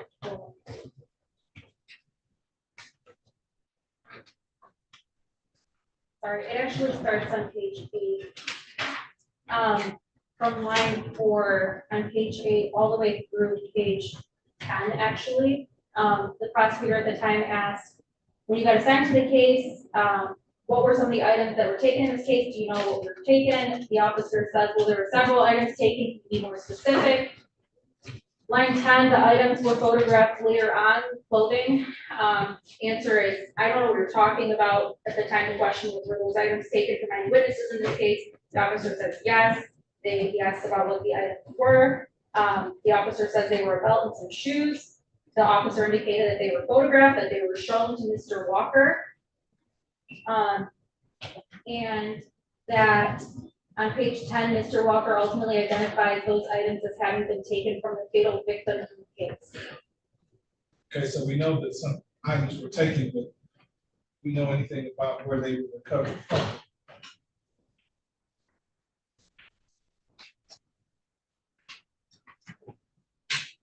So let me say this, Ms. Hadar, I know that in large part, this is very difficult for you because you're following up behind another APA who was not very thorough in this question.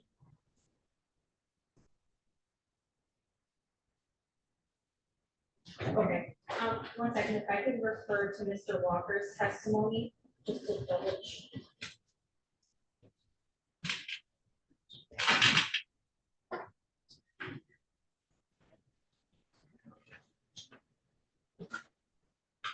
Mr. Walker, his court already identified, testified on page 21 that the shoes and belt were taken from Mr. Foster. They were put in the car.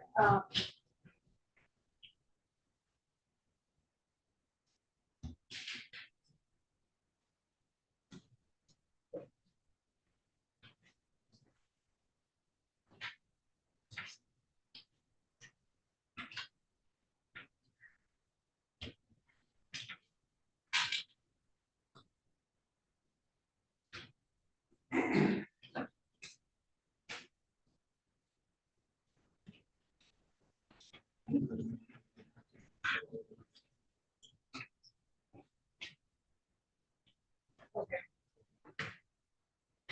So,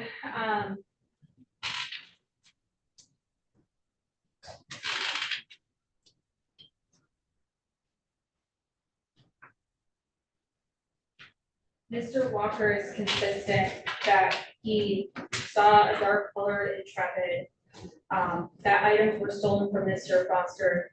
The transcript is silent as to where those particular items were recovered from, but that they were photographed and that they were shown to Mr. Walker and that he was able to identify that those were the same items that were stolen from Mr. Foster, and he's able to identify at least one of the shooters in the incident, former co-defendant Mr. White. This happens close in time to the second incident at Meade Street. And then we learned from Mr. Upshaw and from the officer, John Seachet, that all three, the defendant's party, the Kyle Upshaw and Daniel Claxton from Meade Street, and Mr. Walker and Mr. Foster and the officers that transported them to the hospital all end up at the same hospital at around the same time, and that they're running into each other at the same time in the same place, which is circumstantial evidence that Mr. Stewart was in fact the driver of the vehicle at the time of the first incident with Mr. Walker and Mr. Foster. Further, the defendant shares that he drove the co-defendant to the hospital, and the victims, all three of the victims that testified identified Mr. White, the co-defendant, as the shooter at the scene of the incident. Are we still talking about the receiving and concealing charge, or have we moved on? Oh, I'm sorry, I moved. Oh, you moved I'm on. sorry. So you can see there's. Yeah, that's fine, on the receiving. So, I would like to highlight, Mr. Defense counsel argues that there are some severe inconsistencies in Mr. Upshaw's testimony. It's the people's position that he's not necessarily being inconsistent, but that he's adding facts at this point in time that that he wasn't able to testify to, or wasn't given the opportunity to testify to the first time around at the first exam and the trial. And this is evidenced by the trial transcript where Mr. Upshaw is going back and forth with defense counsel at the time, Mr. Holt, on pages 49 to 52, where Mr. Upshaw is asking if he can ask a question, if he can say something, and Mr. Holt, he's obviously not being allowed to by the court, and Mr. Holt is continuing with his cross-examination. So, Mr. Upshaw, it's the people's position that he's very literal in the way that he's testifying and the way that he's explaining these series of events. Just because Mr. Upshaw says that he never saw the driver doesn't mean that he didn't see Joshua Stewart put one or two of the injured defendants back inside of the vehicle and, ultimately encounter him again at the hospital in the same vehicle that's now a bullet riddle, which is consistent with the fact that he and his brother had shot back at the defendants that were shooting at them. Mr. Upshaw identifies the driver at trial, identifies Mr. Stewart as the driver at trial, and then again here 2 days ago, and he says that the reason that he's able to identify Mr. Stewart is because he saw him at the Mead Street house putting the defendants back inside of the vehicle. Further on the trial on page 49, Mr. Upshaw is asked if he's assuming the identity, and he says, "How can I assume if I saw him earlier on the day?" And at that point, the testimony is kind of cut off because it appears that the judge didn't want Mr. Upshaw to be asking questions to defense and rather answering the questions. So it's clear, I think, the people's position is that Mr. Upshaw had more to say, and not necessarily that he's being inconsistent, and that it's not inconsistent of Mr. Upshaw to have said that he saw two people coming up with guns and that he saw two people walking from the direction of the car. That doesn't mean that there wasn't a driver, and that he didn't ultimately see a third person, just not at the exact time that he was being shot at.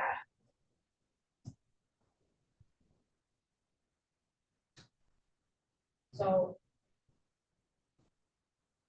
because all three witnesses from both incidents identified Mr. Stewart, identified the shooter, and the shooter is the same person that Mr. Stewart had driven to the hospital, and that he admits that he'd driven this person to the hospital. And all these incidents are fairly close in time, and this is evidenced by the fact that everyone is at the hospital injured at the same time. The people believe that there's circumstantial evidence to find over on count 1 through 4.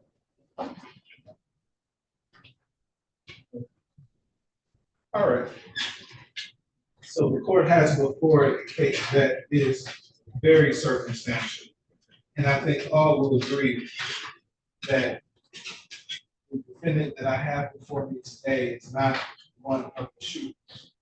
I think anybody is claiming that doesn't absolve him from any responsibility that he had in aiding and abetting the others who were conducting these armed robberies and those shootings. As we all know, aiding and abetting indicates the amount of aid or encouragement or assistance one gives another in the commission of the crime. You're just as guilty as if you committed the crime yourself. So although this defendant, I know evidence has been presented to this court for the trigger or try to rob anyone, but by giving aid and assistance by being the driver of this vehicle, that's qualified as aiding and abetting because the law says any amount of aid and encouragement or assistance if one gives another in the commission of the crime. The other question is, well, as it relates to the meat address, I have no issue that this defendant was at that location.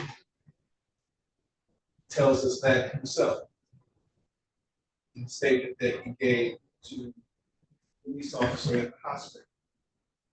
He gives us a story that I don't necessarily buy, that he saw one of his cohorts laying in the street. He doesn't refer to him as a cohort, but as a person lying in the street, injured or shot. He picks him up, puts him in the car, and drives him to the hospital. I find it very hard to believe that someone would get into a bullet-riddled car. The person has been lying in the street, shot. You put that person to a bullet-riddled car and drive that person to a hospital. Not believable. Which leads me to believe that the defendant was there at the meat address. And why is he there? He's there because he is the driver. He's not one of the shooters and the robbers, but he is the driver of this vehicle.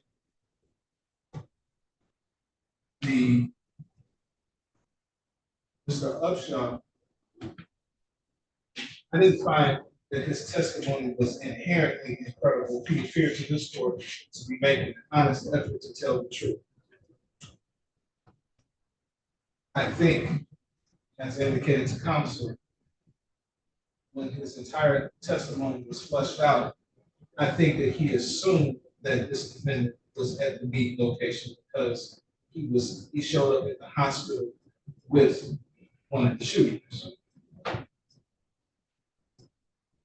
And he readily admits that he didn't see him driving at the meet location, he didn't see him drive up to the hospital. That's neither here nor there because the defendant tells us that he drove to the hospital.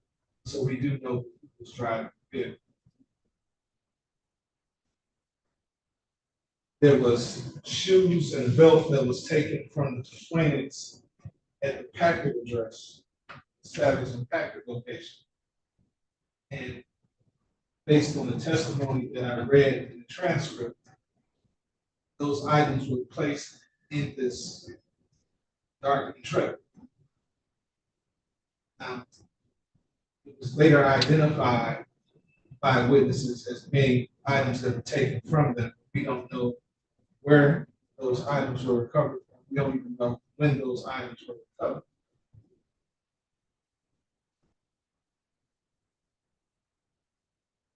But you have an armed robbery that takes place with a person driving up the car, two people getting out and robbing someone with guns. And then that's at the Savage and Packard location.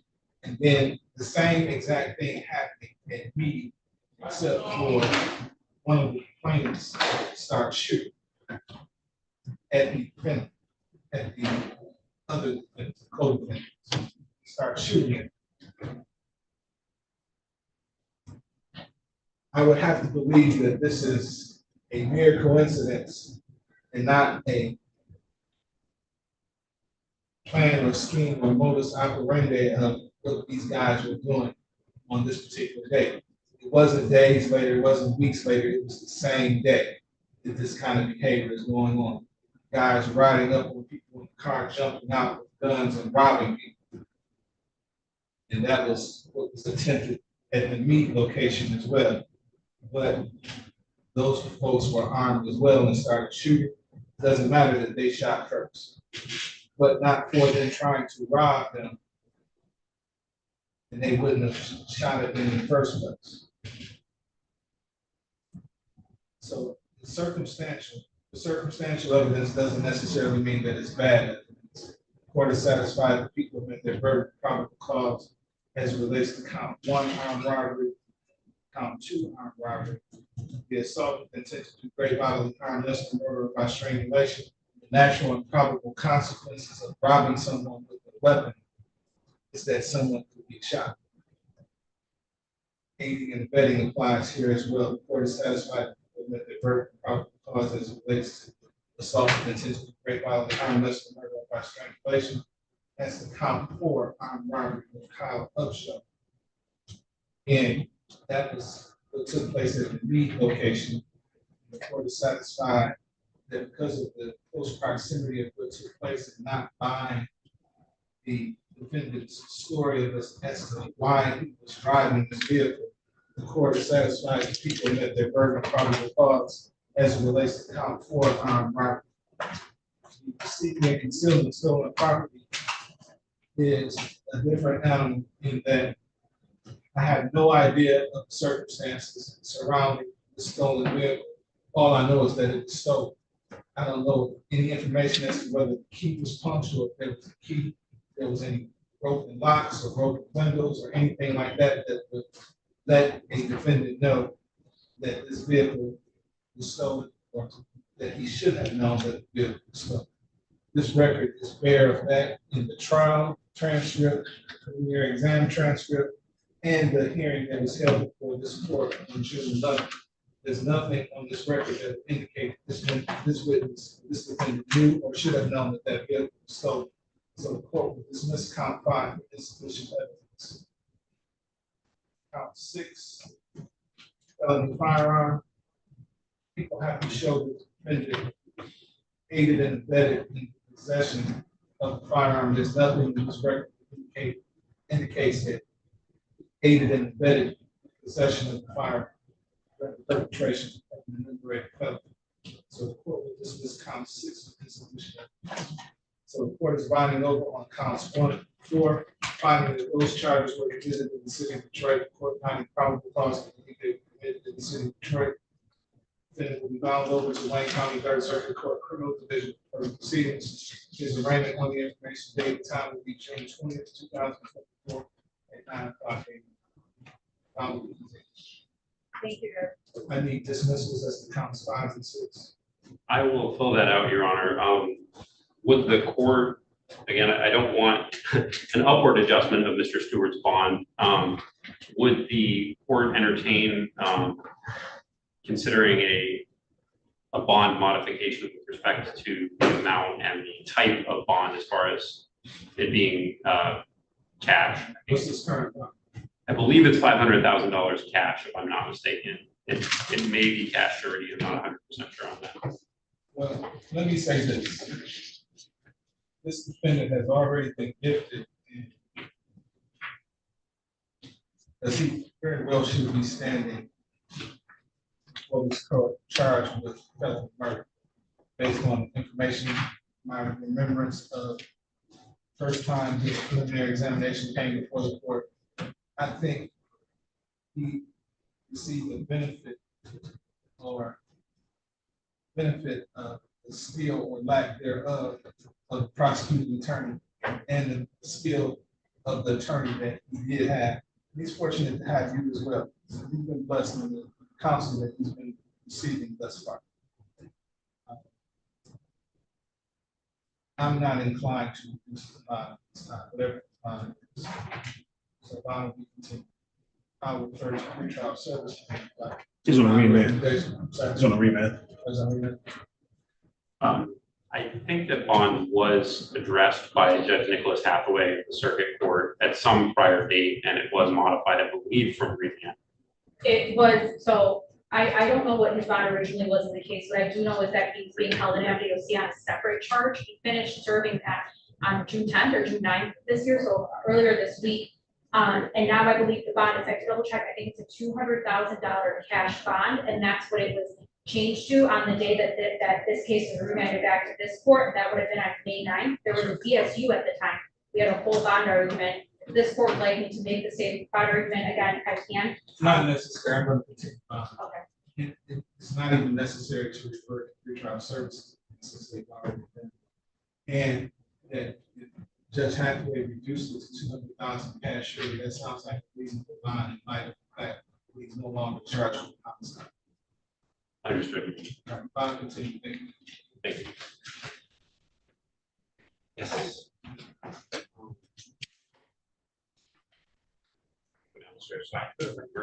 Trying to see you. Yeah.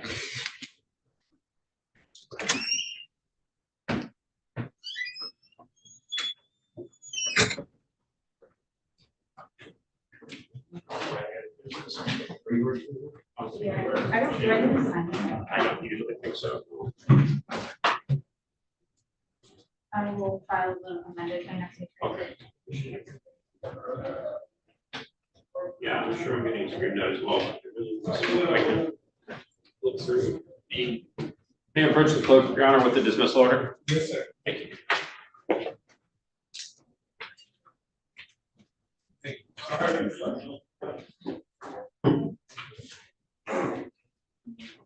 I guess I'm wondering, I have to go there. I'm wondering, I raised it to that's over everything. Okay, is that right? That is a headquarters. All right, awesome. Thank you. Oh, have a good day. You can just hit our, oh, yeah, I love it. Thank you. Or even an email, whatever's best for you. 313 268.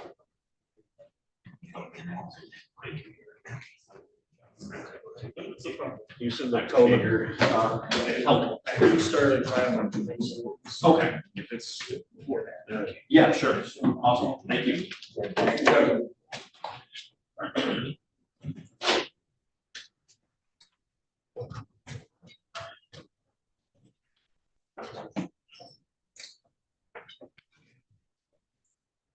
Have a good day.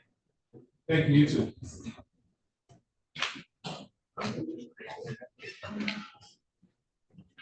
Is that the prosecutor out there for the other day? Yeah, he's also. Did, this is a commercial.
As long as the others work.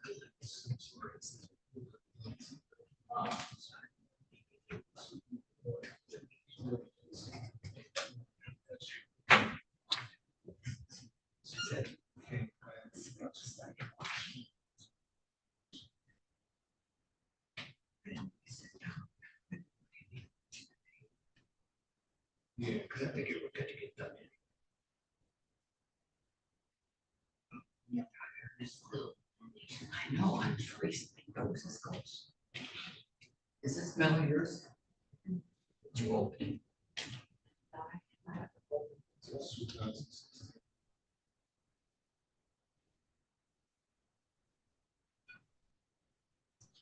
And one kid, so.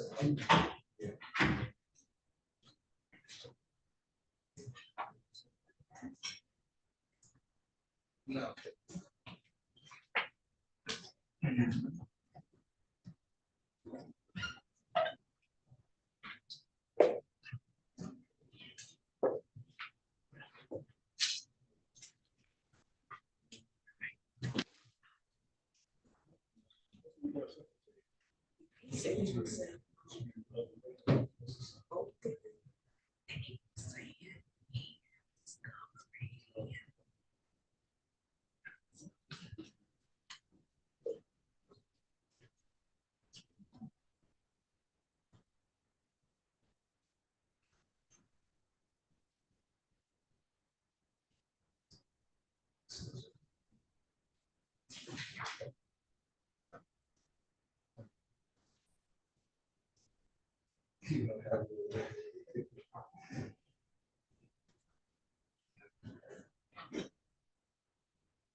No.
Yeah, that's true.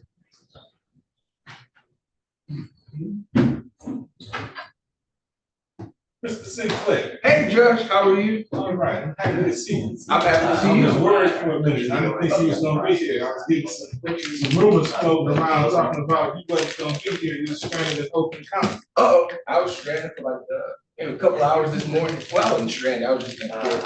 But, I made it. Yes, you did. Yes, sir. With a smile on my face. Happy early Father's Day. Oh, yeah, happy Father's Day, early. But, Mr. Lawrence has something to say. I don't know if you're gonna like it or not. Uh-oh, see, that's why I went real. Did he say me and Mr. Lawrence has something to say? Mr. Lawrence and I, or I do, and Mr. Lawrence has to be there to prevent ex parte communication. What is it? Well, we were just talking out in the hallway. Apparently there's multiple layers of important discovery issues that he's not been able to open up. I don't know why we've had the file exchanged through evidence.com as well as on a flash drive, but there is stuff that, fundamental stuff that he's not yet had the ability to open up. He showed me on his laptop, which is a Mac, which could be the issue. You know, what it is that he's not been able to open up, and it includes. So, Mr. Sinclair, my question to you is, why not try to get that resolved soon? So I'll give you like a brief timeline.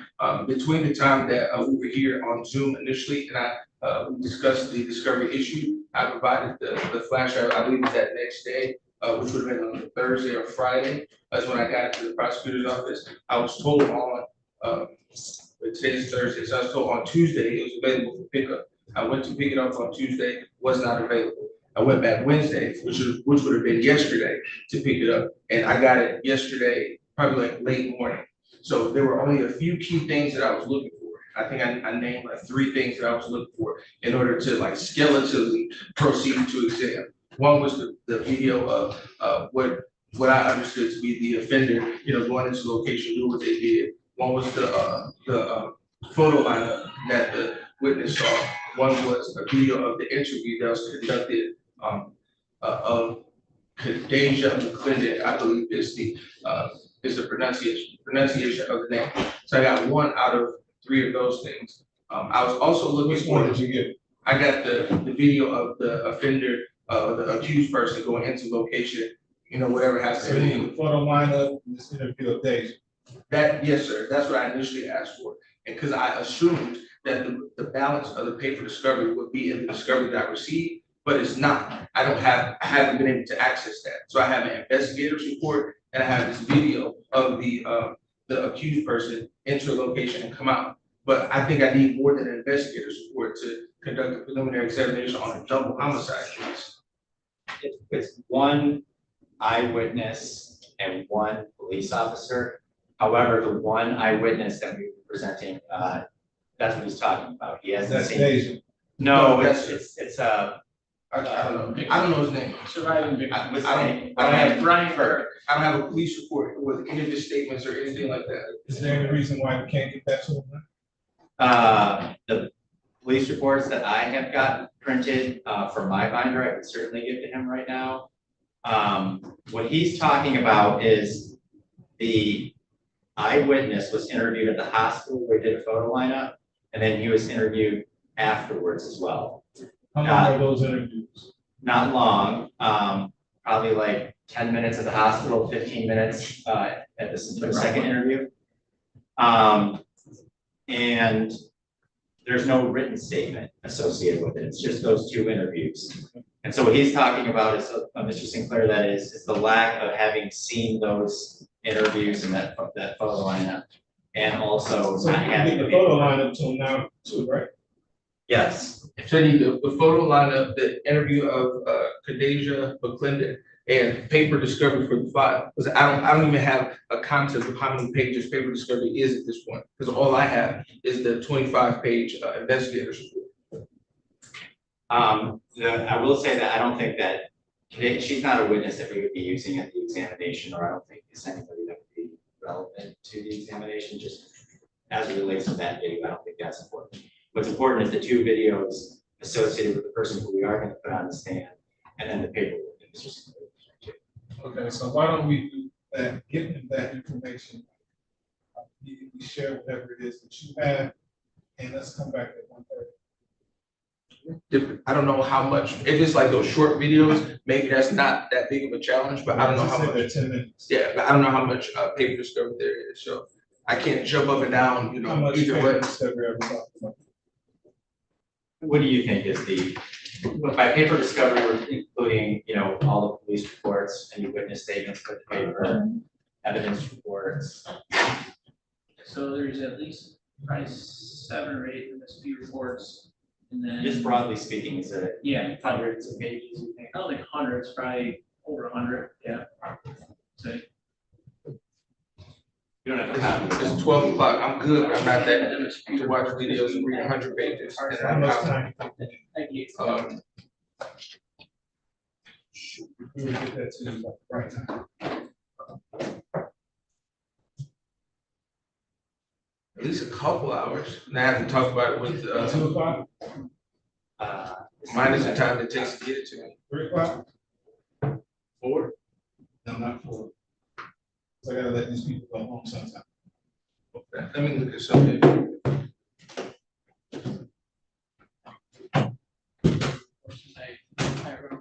Electronic content.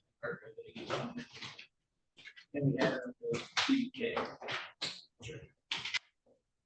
I do. We come back on Monday? I don't do homicides on Mondays, Tuesdays, and Thursdays. So,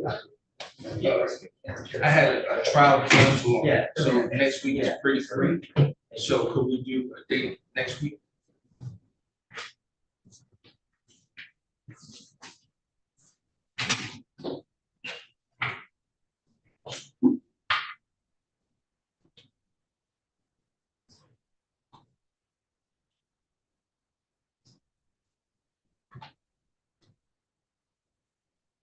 As long as it's not Friday, I'm just about completely open next week because of the time that I blocked off for that trial.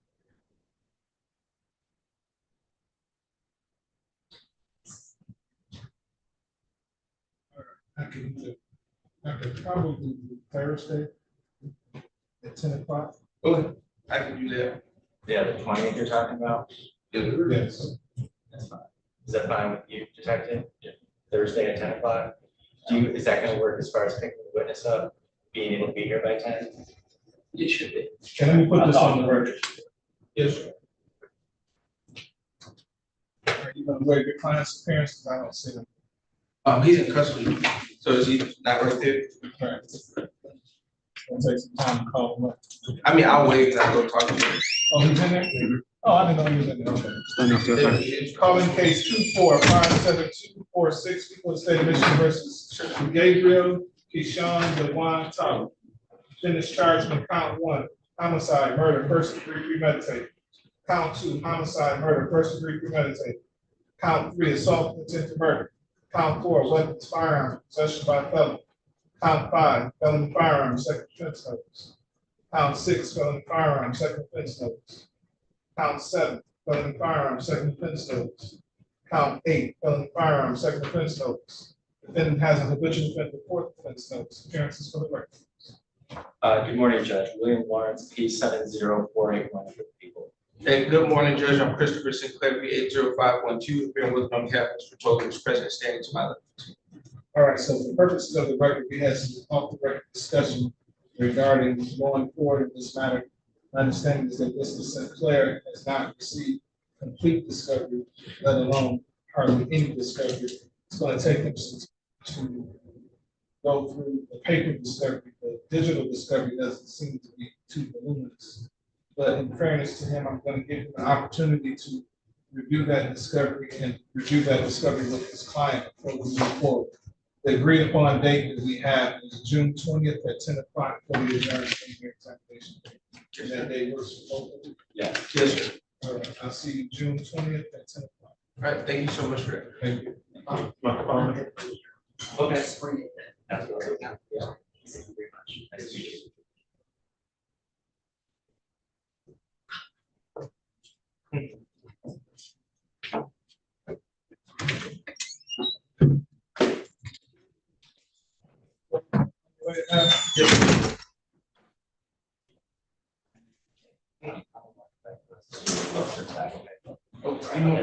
I thought I was kidding, but actually, if you want to drive before we come. No, not now. Got it. Thank What's up, man? Say.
I can see it sometimes.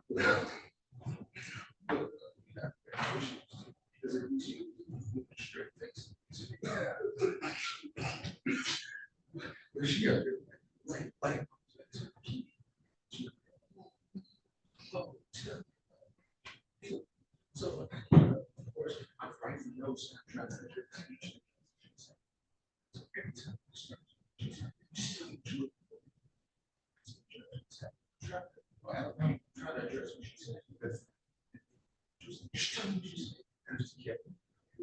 just say.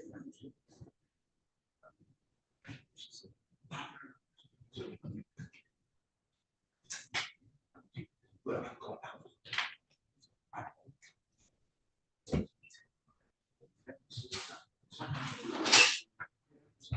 So,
So, and it's all, you see these steps out to the boat, you see. So, apparently, as I was writing, you see, state, I can hear, because I'm just trying to go, and I'm not thinking about the furniture.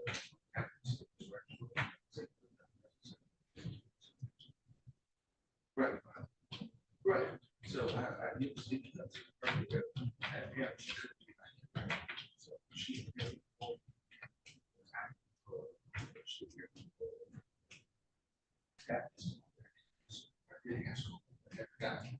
So, I will pass it, he's also, you know, I go to the house, and he just said, so I remember. Whatever it was like. So she texted me, she's like, see, you know, she, I think she told me something.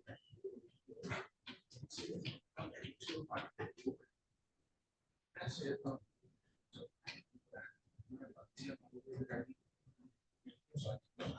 I just had no way.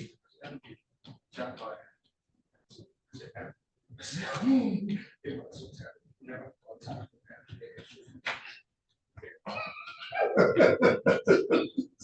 It already go. So, so I called it. I said, yeah, I didn't know this, but he had last year.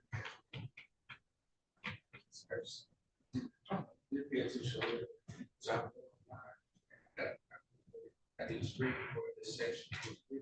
Now that is a I told him to listen to my kids. I did. So I did service. So we live there. I didn't forget. Right. Okay. It has to go. Awesome. Great.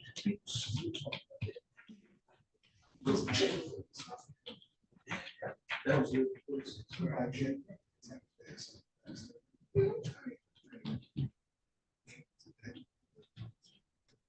Yeah, most people have it. That was all. Sometimes you sit down and see. I think because you have different ages of job, just like professors. Of course, we never disrespect people. We have to follow the rules and follow.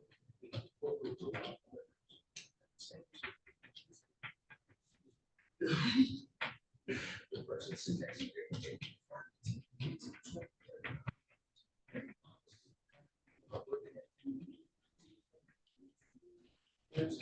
When I first started, I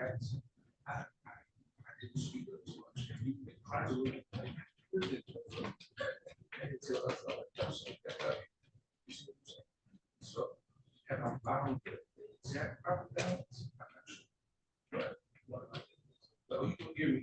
Listen, you know, I can I can tell, kind of get to when it's like, all right, bro, you know what I'm saying?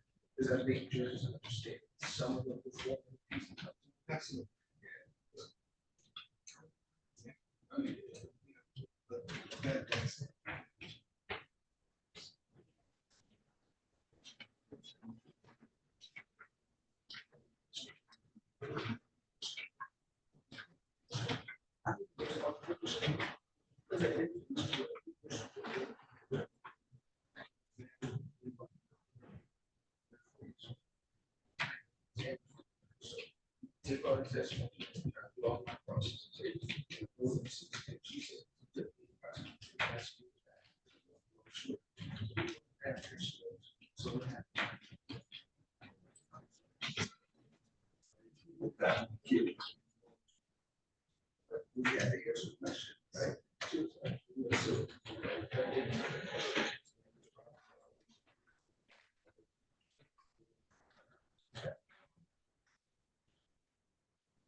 control right now. Right, he don't have some expression. Friend somewhere. Right. Call a friend. Oh, friend. What's your lifeline? For sure. And then here's the next step after that. So what her job was. And she said, no. And she said, so you can tell me your arguments right now. Said Judge, no. I said, I'm not gonna do that. I said, I'm not gonna rehearse and practice the argument with you in the chambers and go put it on the record because the argument has to be run to the record. But you go on the record, and she has to make her record. Otherwise, she just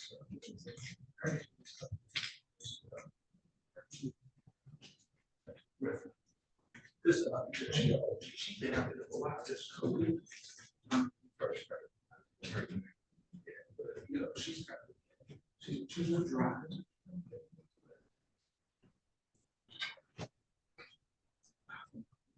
Yeah, listen, I would call just about except for attorney staff. Exactly. Right. Like it's also That's a video. yeah, go on YouTube. Exactly. So. For whatever reason, I had that case. Like I mean, I had like maybe 2 years.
respect.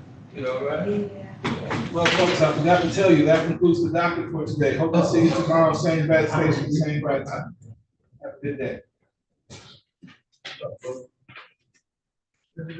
Judge, Yes. on the Stewart case, you want me to change that bond to 200,000 cash? You want it to something that's the bond Judge Slavin's game? Or Halfway. Oh, halfway. Cause we got it at 3 million.